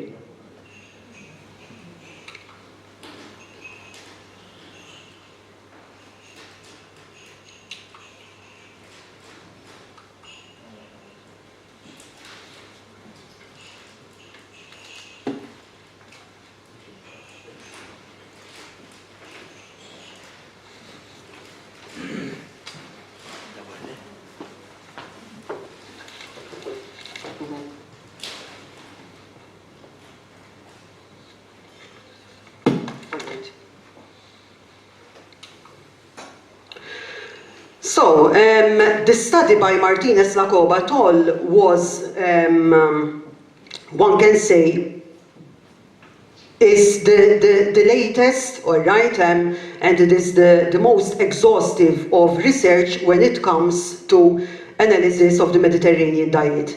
And in this systematic meta-review, they analyzed 636 studies, and they analyzed the relationship of the Mediterranean diet with certain health factors such as adherence, mortality, asthma, cancer, hypertension, metabolic syndrome, type 2 diabetes, etc. As such, I'm going to go very briefly through the summary of findings from this study. When it comes to reduction in all-cause mortality, it was found that the Mediterranean diet significantly reduced the risk of mortality from all causes. It was also found a reduction in asthma incidence both in adults and in children. There was a reduction in cognitive conditions such as Alzheimer's, dementia, depression, and cognitive impairment, a lower risk of fractures. And the study by Malmir et al. Found a reduction of 18 to 21% of hip fractures compared to other traditional diets. When it comes to rheumatoid arthritis, similar rates were found, and it is understandable because rheumatoid arthritis is an inflammatory condition, which many times it is caused by autoimmune reactions in the body. A risk reduction in certain types of cancer. Not all kinds of cancer respond well to diet, but those that did were the colorectal cancer, the breast cancer, prostate, liver, head and neck cancers. As such, there was no association detected for esophageal, ovarian, endometrial, and bladder cancer. A reduction in blood pressure, and this is something which is well known, that when comparing the Mediterranean diet to a low-fat diet, one can see a reduction in both systolic and diastolic blood pressure. Less of risk of cardiovascular disease events. As such, the combined effects for all the studies listed on this slide, they found that the Mediterranean diet reduced major vascular events by 37%, coronary events by 35%, stroke by 35%, and heart failure by 70%. As such, the protective effect of the Mediterranean diet is attributed to olive oil, to fruit, vegetable, and legumes, mainly from the phenolic content and the oxidative properties that these that these constitute. When compared to other diets, or when compared to the low-fat diet, it was found that the Mediterranean diet was more favorable when it comes to CVD risk and inflammatory markers. Research has also provided evidence that the Mediterranean diet decreases inflammation and improves endothelial function. When it comes to metabolic syndrome, results from 4 meta-analyses and a systematic review report lower risk of metabolic syndrome following a Mediterranean diet, and it has significantly beneficial effects on waist circumference, triglycerides, blood glucose, blood pressure, and HDL cholesterol. Just 2 years ago, the Mediterranean diet, in fact, was voted as the best diet by a panel of health experts as the one which all patients should be following. When it comes to type 2 diabetes, studies report a beneficial effect of the Mediterranean diet on type 2 diabetes with reductions in HbA1c, fasting plasma glucose, and fasting insulin level. Adherence to a Mediterranean diet was also associated with reduced risk of developing type 2 diabetes, as shown in the study by Calaveru et al. Obesity, body weight, and BMI. Higher adherence to the Mediterranean diet showed an inverse relationship between weight and BMI, and this was especially when the Mediterranean diet was energy restricted coupled with physical activity, and it was of more than 6 months duration. Compared to other controlled diets, it was more effective in decreasing BMI and body weight. The Mediterranean diet resulted in greater weight loss than low-fat diets after 12 months, with a range of values of 4.1 to 10.1 kilograms, and higher adherence is inversely associated with the prevalence of obesity, overweight, and central obesity. Now, the mechanisms for health benefits are mainly the Mediterranean diet has better glycemic control and even better cardioprotective effects, mainly due to its anti-inflammatory and oxidative effects. Nutrients which we find in the diet, such as fiber, vitamins, minerals, polyphenols, as well as the fact that this kind of diet does not contain high levels of saturated fat and trans fatty acids, together with it is low in refined sugars and starches, are thought to be what drives the beneficial effect of the Mediterranean diet. When it comes to the local scenario, as such, locally NCDs account for about 82% of deaths.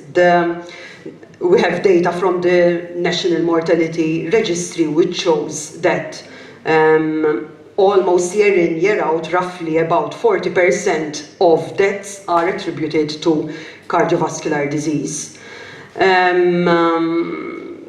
We know that the diet of the Maltese population has changed over the centuries. In fact, Dr. Mary Bellizzi in 1993, she documented how the British government in the early 1900s, they had reported that Maltese people have a diet which is high in fruit, high in vegetables, high in bread, high in fish, but low in red meats.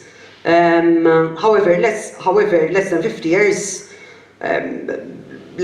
years later, as such, it was found that the Mediterranean diet had already started to change with the war, and then after the war, we started noticing a trend towards a westernized diet. And it was also influenced from countries such as the UK. So what can healthcare professionals do? As such, healthcare professionals, especially nurses, are the first point of contact when it comes to patients. We know that most of us deal with multimorbidities, so a patient might present to us with obesity, high blood pressure, diabetes, and it is the role of healthcare professionals to build a relationship of trust and help patients to influence their dietary habits. One thing which I notice is important is to provide patients with coherent information. Many times people will come to us and ask us for advice. However, we notice that their information might be misguided. The doctor might tell them one thing, the nurse might tell them one thing, the physiotherapist might tell them another thing, and they wouldn't know which guidelines to abide to. As such, the Health Promotion Department had issues the guidelines for healthy Maltese adults based on the Mediterranean diet. And we have a set of guidelines which are in place, which include guidelines for cereals, for vegetables, fruit, dairy, together with oils, fats, fish, legumes, potatoes, etc. Together with the guidelines, one can find also the Healthy Plate, which puts those messages in a user-friendly way to the public, and it is easier to describe to patients. When it comes to dietary guidelines, it's important to select a wide variety of nutritious food from each of the 6 food groups. One thing that we do with patients is to teach them the importance of food labels, especially when they go shopping for food, using healthy cooking methods and storing cooked food appropriately. As such, I'm not going to go through the food groups. These can be found, however, in the documents which are issued by the Health Promotion Department, Healthy Eating the Mediterranean Way for Maltese adults, and there is another one which is also available for children. So, what healthcare professionals can do?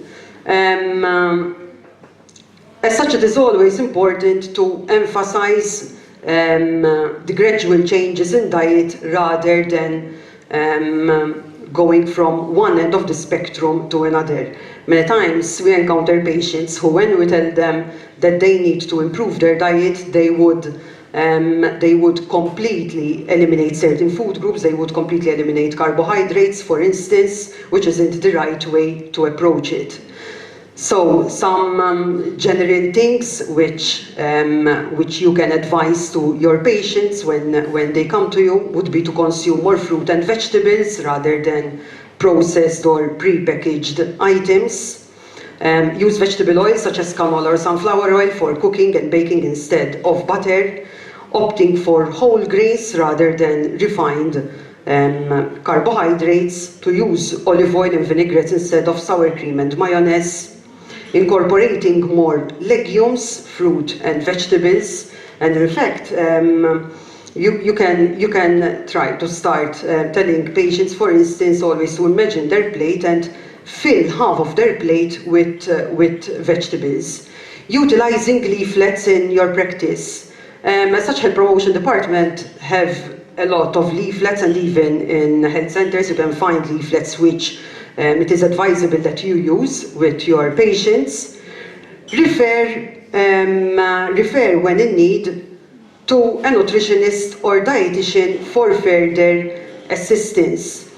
At primary healthcare we have a system in place where there are where the well-being clinic nurses, they can refer patients to us, either to the nutritionist or the dietitian, and we keep following them for a number of weeks to monitor their progress. Encourage all patients to maintain regular physical activity. We cannot stress this enough, that diet and physical activity, they go hand in hand together. A lot of studies have shown that when a person combines physical activity together with diet, the results are far more superior than when having diet on its own or else physical activity on its own, in conjunction for making healthy food choices. All right, that was my presentation. Are there any questions, please? Proceed. Thank you.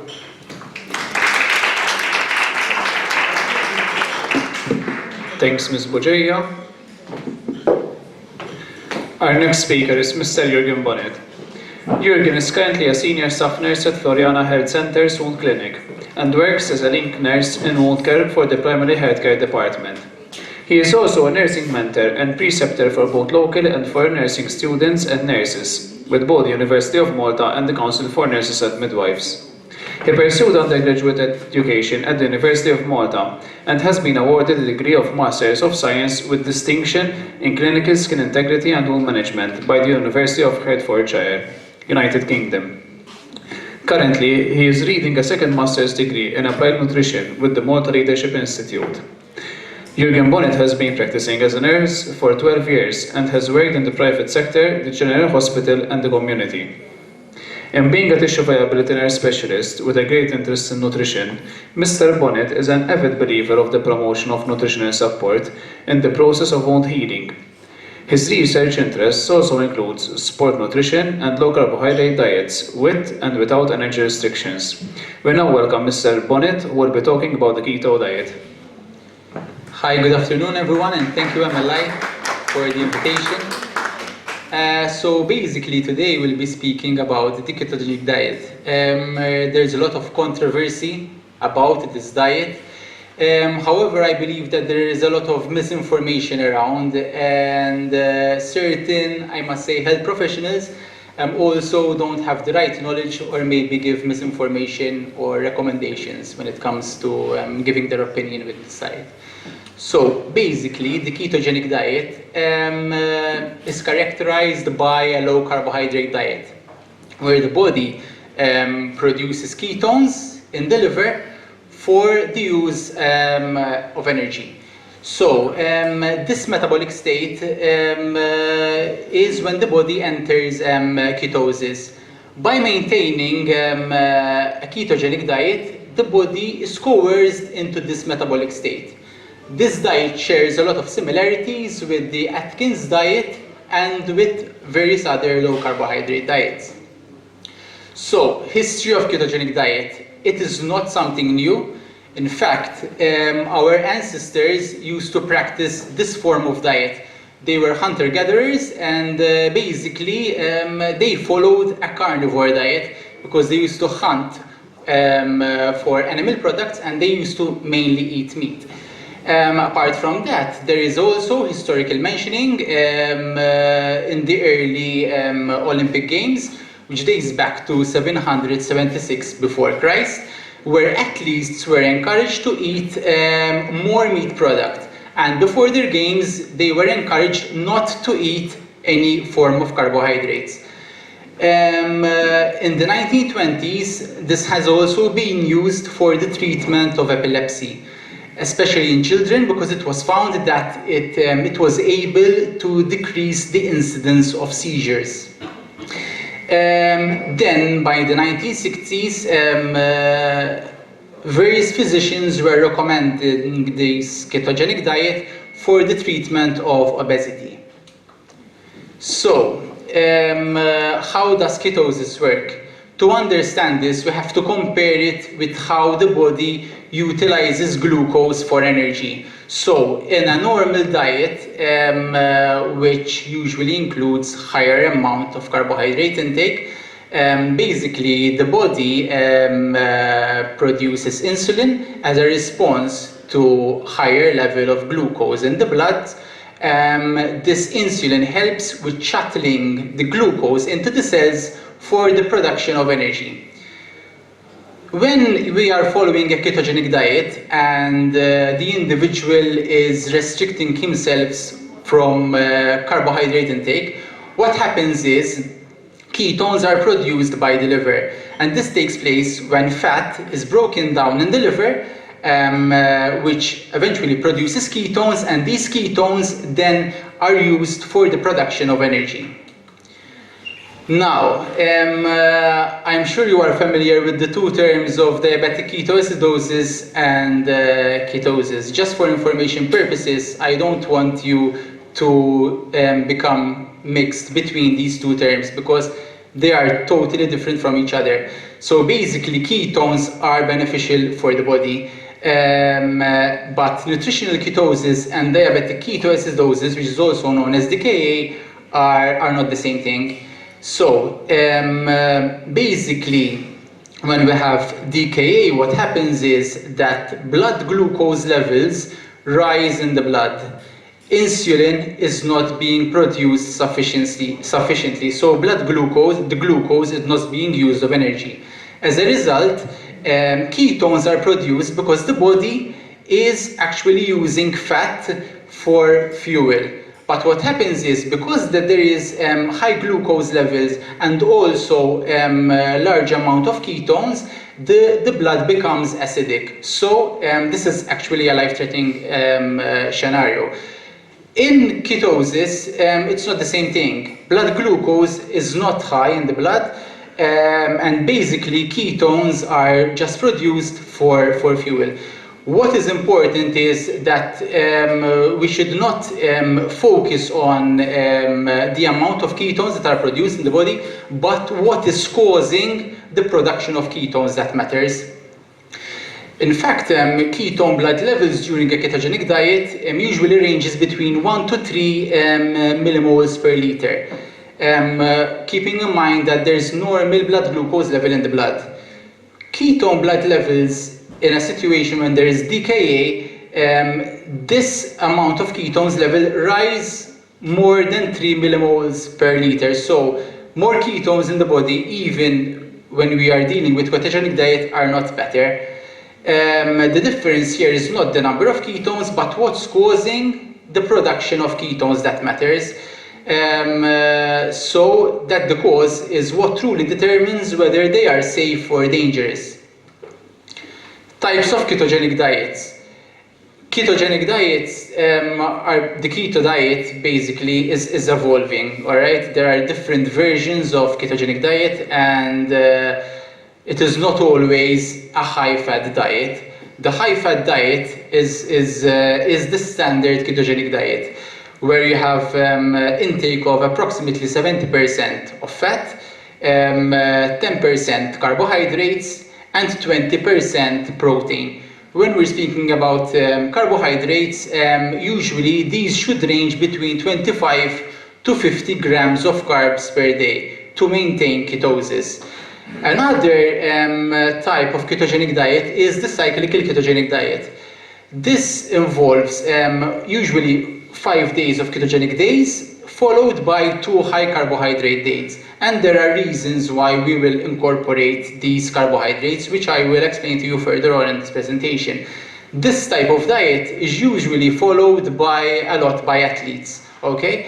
And people that might suffer from hypothyroidism. Another diet, which is also used by athletes as well, is the targeted ketogenic diet, where basically the person follows a ketogenic lifestyle, but he incorporates carbohydrates around workouts. Like, for example, including rice cakes before a sports event or before training, for example. Then there is the high protein ketogenic diet. This is usually practiced by people that follow resistance training, where you have 60% of the energy is coming, actually this is wrong, 6% coming from fat, 35%, which is higher than the standard ketogenic diet, from protein, and just 5% from carbohydrates, which are can also be included around the workout times. So, benefits of ketogenic diet. There are multiple benefits of ketogenic diet, and mostly this has been used for weight loss. Why? Because the ketogenic diet is known to increase fat oxidation. Control of blood glucose, because we are not having those spikes in blood glucose levels in the blood. More mental clarity and focus, because the brain is also good at using ketones very effectively for brain function, and that is why it was also used in children for the treatment of epilepsy. Improved feeling of satiety because we are consuming more fats in our diet. Epilepsy, improved levels of cholesterol and lipoprotein levels. Now there's a lot of controversy around this. Why? Because there are certain studies which also show that lean individuals usually have a tendency to have increased LDL levels when they follow ketogenic diet, but this is not alarming because we have to look at the whole picture. We usually check LDL, HDL and cholesterol. But what's most important here is not the LDL concentration, but the size of the LDL particle. So what happens when we are following a ketogenic diet is that the LDL concentration might increase, but the size of the LDL will also change. The risk of cardiovascular disease occurs when the LDL particle is small and dense. When the LDL particle increases, it will be more effective at transporting triglycerides. So this is what happens when you are following a ketogenic diet. So it is not alarming. Improved blood pressure, decreased insulin resistance, and also acne, because it is decreasing inflammation. Foods allowed on a ketogenic diet. It is important to do your research if anyone plans to follow a ketogenic diet, and you have to plan beforehand. That means you have to have a workable diet ready to go. This can be either a standard ketogenic diet, a targeted ketogenic diet, cyclical, or else a high protein ketogenic diet. The lower your carbohydrate intake is, the faster you will enter ketosis. Foods allowed on the ketogenic diet. So, fats and oils, butter, oil, coconut oil, avocado oil. Some of you might find this very alarming, but in fact, evidence shows us that incorporating these fats in our diet help us go into ketosis much quicker. Other foods that are allowed are nuts and seeds, such as walnuts and almonds. Proteins, these can vary. I recommend that people choose the protein sources wisely and most preferably go for lean cuts of meat. Eggs, you have tuna, pork loin, chicken breast, vegetables. Now when it comes to vegetables, we have to be very careful which vegetables we choose, because starchy vegetables are higher in carbs. So it's best to avoid vegetables like potatoes, anything that grows underground, and tubers, for example. Fruit are allowed, but the fruits that are allowed are usually berries because they are low in glycemic index. Dairy are allowed. Sweeteners, here we have to be very careful when it comes to sweeteners. And snacks, we can eat small pieces of cheese, maybe like Parmigiano or beef jerky, and hard-boiled eggs. Foods to avoid on a ketogenic diet. Basically, foods that are high in carbohydrates, like sugary foods, grains and starches, such as rice, pasta, and cereal. Fruit, all except small portions of berries. Beans or legumes, root vegetables or tubers, certain condiments and like barbecue sauce, ketchup. However, nowadays there are various alternatives of these, and there are various low sugar alternatives. Unhealthy fats, like for example vegetable oils, they are not recommended, and obviously alcohol. So, side effects of ketogenic diet. A lot of people experience side effects when they start the ketogenic diet, and this is usually caused by dehydration or lack of micronutrients. It is very important that when one follows a ketogenic diet, he has to keep himself hydrated. Apart from that, because there is lack of insulin production, and because insulin is known as it helps increase the permeability of the cells when it comes to salts. When we are following ketogenic diet, we tend to lose more water and we tend to lose sodium, potassium and magnesium. So side effects may be experienced, which include cramps, constipation may also be experienced. That might be because of lack of fiber in our diet.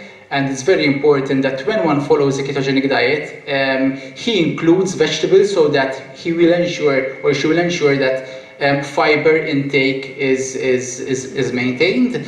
Palpitations reduce physical performance, but this is usually experienced in the first 2 weeks until the body becomes fat adapted, and thinning of hair. However, thinning of hair can be treated with the use of supplements like biotin or collagen. Caution when following a ketogenic diet. Caution should be exerted when you have type 1 diabetes. These patients should consult physicians when they decide if they want to follow a ketogenic diet so that they don't suffer from hypoglycemia. People suffering from hypothyroidism, however, with the inclusion of carbohydrates in the diet, occasionally it will help to maintain stable thyroid hormone levels, and people who have high cholesterol levels. So these people that suffer from these comorbidities should follow this diet with caution. Top 8 ketogenic mistakes. So, doing keto on most days, the body wouldn't be basically breaking down carbohydrates or fats effectively if you switch between keto and higher carbohydrate days very frequently. Not eating vegetables.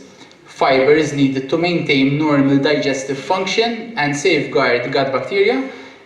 Together with organ meats, vegetables are good sources of micronutrients. Eating too much fat is not healthy. Neglecting physical exercise, not getting enough electrolytes. As we said, insulin helps you retain sodium, so when insulin is low, you excrete more sodium. Constant snacking. Comparing ketones.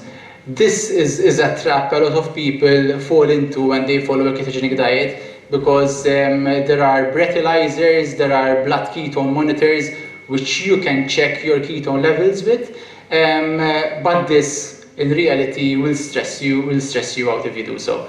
Overcomplicating the diet and eliminating carbohydrates completely. We shouldn't eliminate carbohydrates completely when we are following the ketogenic diet, because we will eventually develop insulin resistance as well and glucose intolerance as well. So if you are not planning to follow, if you are planning to follow a standard ketogenic diet, it is very, very important that every few weeks you include a day where you eat more carbohydrates, so that you keep the pancreas active and producing insulin, and so that the glucose can also be used effectively for the production of energy.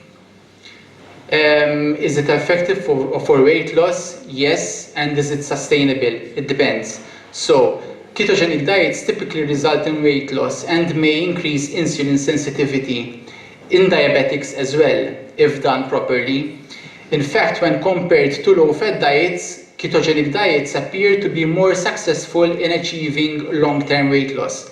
However, long-term success is reliant on the ability to adapt to these dietary habits whilst maintaining a balanced and healthy eating approach. Takeaways and advice. So basically, ketogenic diet can be done very safely and you will have very good results. But it is very important that you maintain a straightforward and strict approach when following this diet, so that you make sure that you are staying below 50 grams at least of carbohydrates. You have to drink plenty of water and supplement with electrolytes. I would recommend keeping a food diary and track your macronutrient intake for the early phases of ketogenic diet until you get used to this diet. And as I mentioned earlier, carbohydrates should not be eliminated completely because they are still needed by the body. So, thank you. Have any questions? Okay, thank you.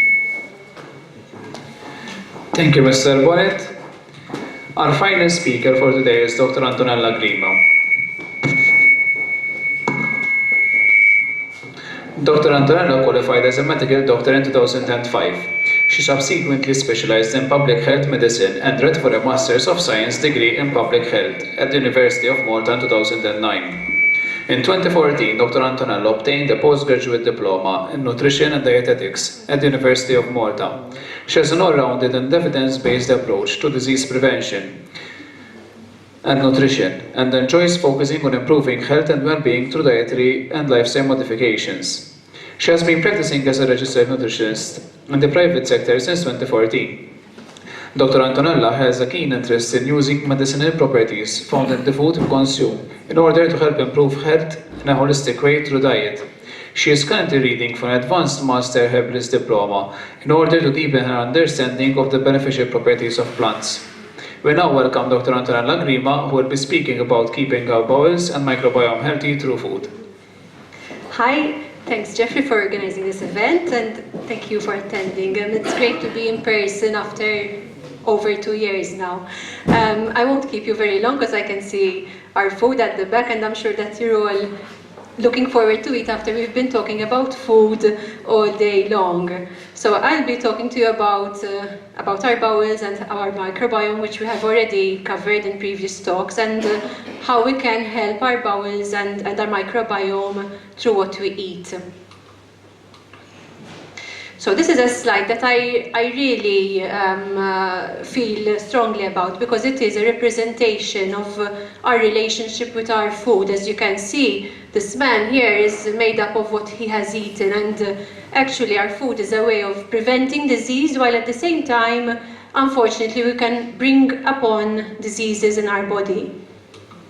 So these are the topics that I will be discussing. I will go over the pillars of our gut health, our microbiome, which has already been covered in previous talks, and what we can do to feed our microbiome, and what in turn damages our microbiome, and what we can do about it. And then I will touch upon some areas that afflict our gut health and what we can do about it as well.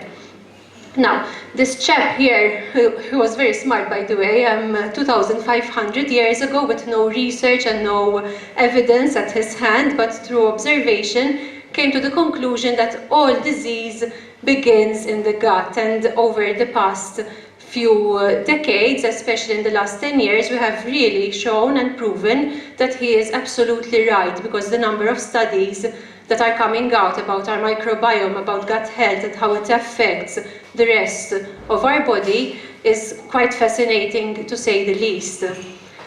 Now, as you can see, our digestion starts in the mouth, and it's an important part that sometimes we skip, and it ends up when our food leaves our body. And it's important to keep in mind that any issues anywhere along the line will cause, like when we're on a conveyor belt, will cause problems somewhere else in our body. For example, if we're not chewing our food well, we might end up with problems with acid reflux, for example. If there is a slow transit, it might end up with constipation. So it is a very well-oiled machine, and unfortunately, when things, even minor things, go wrong in one area, they can give problems somewhere else along the line. Now, this is quite a busy slide, but it is showing the relationship between our gut bacteria and what happens inside our body, basically. As you can see in the top part, things are working out the way they should. There is a thick mucus layer, there isn't inflammation, there are healthy bacteria, and it's easy for our body to absorb nutrients and to make use of them in an adequate way.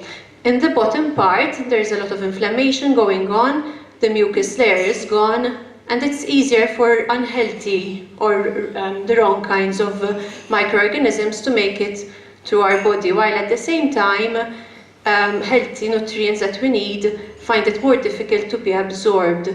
Now it's a bit of a chicken and egg situation, because sometimes one issue might result in the other, while at the same time it is thankfully absolutely reversible if we address the cause and work upon it. It is not a permanent situation, thankfully. Now, we have touched upon this as well in previous slides, the relationship between our gut and our brain. As you can see, stress over there at the top not only affects our brain and the way we reason things out and the way we think, but it also has an effect, a direct effect on our gut and on the way our gut is working. Our microbiome in turn then affects the way our gut works, and it also feeds into the relationship between our gut and our brain. And in fact, there are studies that show a relationship between our gut bacteria and issues like psychological behavior, cognitive function, autism. So it's important to keep in mind that what is happening in our gut can really affect the way we are feeling. Now, our superhero is our microbiome, and it's important to keep in mind that we all have a unique microbiome. Even members of the same household will have different bacteria and fungi and viruses living inside them. And in most cases they work perfectly well, but sometimes they might wreak havoc because they are not as happy as they should be. And it's good to appreciate that we have different communities of microbiomes, and we have one in our mouth and one in our skin, and the other one is in our gut. And they communicate freely between them and affect the different communities in the same way. And it's important for our microbiome to be healthy in order to resist infections and to hopefully help us have good health. As we have seen previously as well, our microbiome has a direct effect on preventing quite a lot of diseases, and the list is ever growing. As time passes, more evidence comes out and more diseases are directly linked to what is happening inside our gut. The good news is that we can help our gut bacteria by, first of all, feeding our friends that are really keeping us healthy and strong, with things that they enjoy eating and flourish on. Some of them are very commonly found, for example, apples and bananas. When we say an apple a day keeps the doctor away, this is part of why it is so good to include apples in our diet. Onions and garlic are staples in our Mediterranean diet, and then there are things that are not so commonly found or commonly eaten, like, for example, chicory root or dandelion greens, which incidentally, dandelion is quite abundant at the moment in our countryside, and you can pick your leaves fresh and free and enjoy them with your salads, and so on. It's important when we are adding prebiotics, because unfortunately some of them have FODMAPs in them, that we do it in a gradual way rather than being very excited and adding loads of prebiotics. We have to do it in a stepwise and gradual way in order to give our bowels time to get used to them and to ferment and digest them in a more gradual way, and to avoid having problems with our digestion, like bloating or diarrhea and so on. Now, apart from feeding our bacteria, we can also increase the population of our bacteria. One of these ways is by having probiotics. Probiotics are also found in food that we eat. Most of us are aware that yogurt, for example, has lactobacilli in it. Kefir is another kind of yogurt where the strains are a bit more varied. And then there are fermented foods, like, for example, miso and tempeh, which are soybean fermented. Some cheeses are fermented cheeses, for example, like Stilton or blue cheese, also have probiotics in them.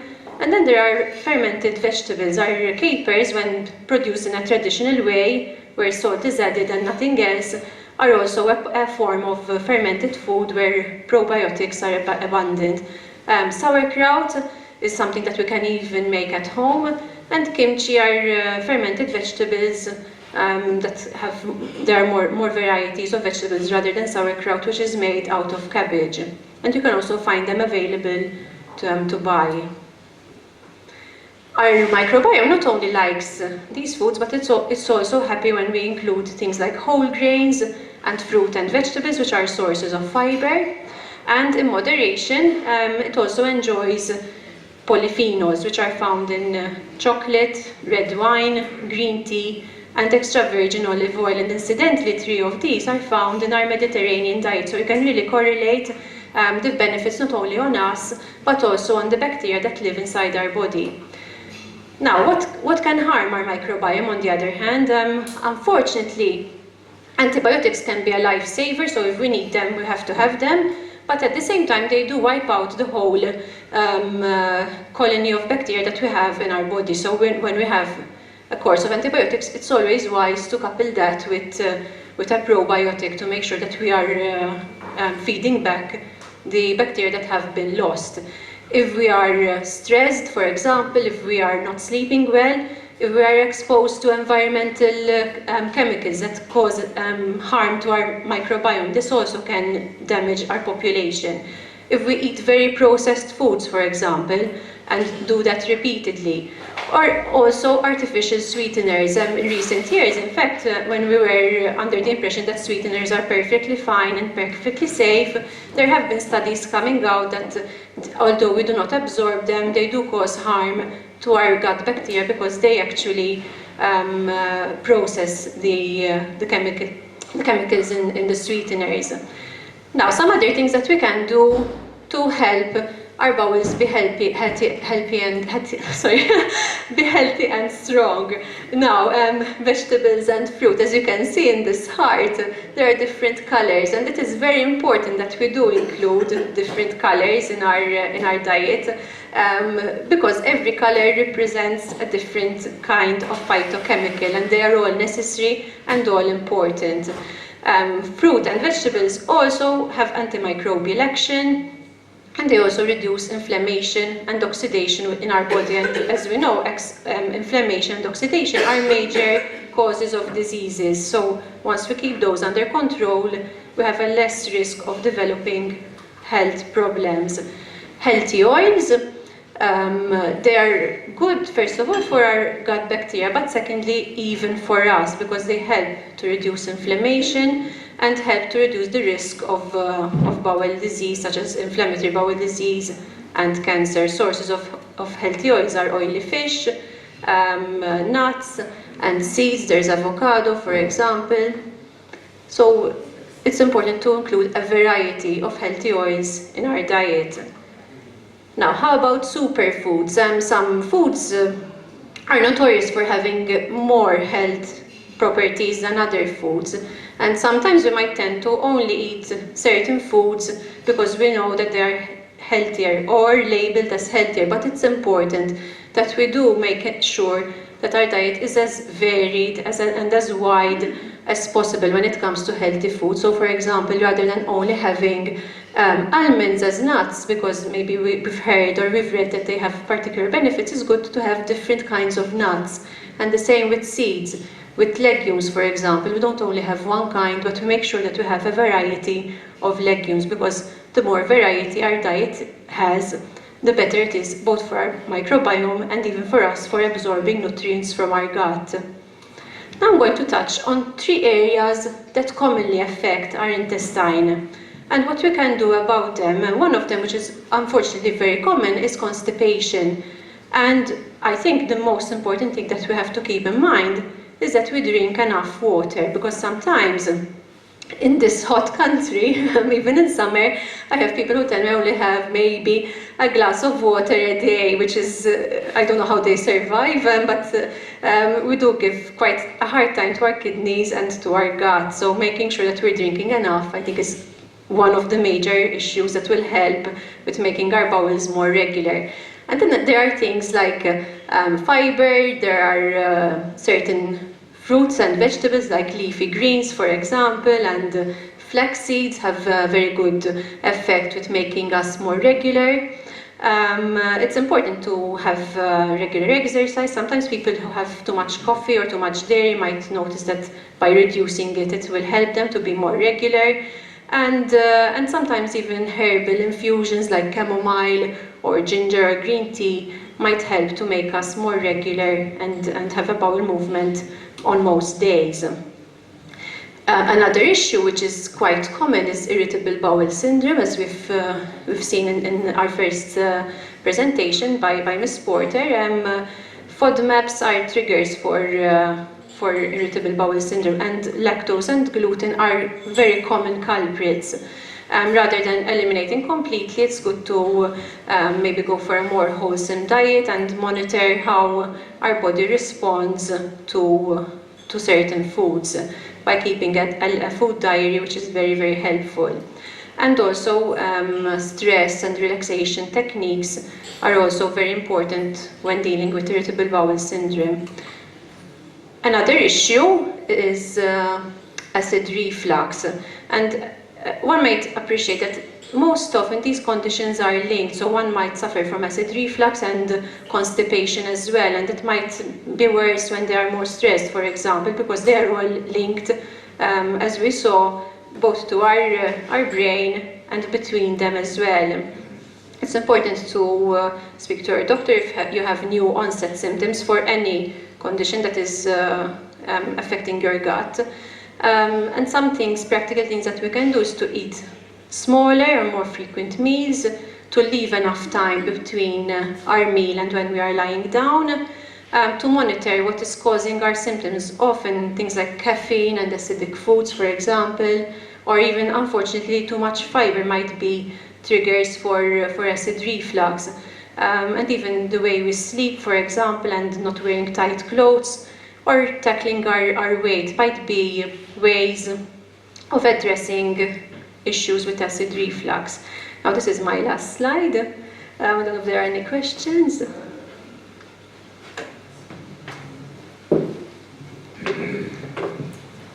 Thank you, Dr. Antonella.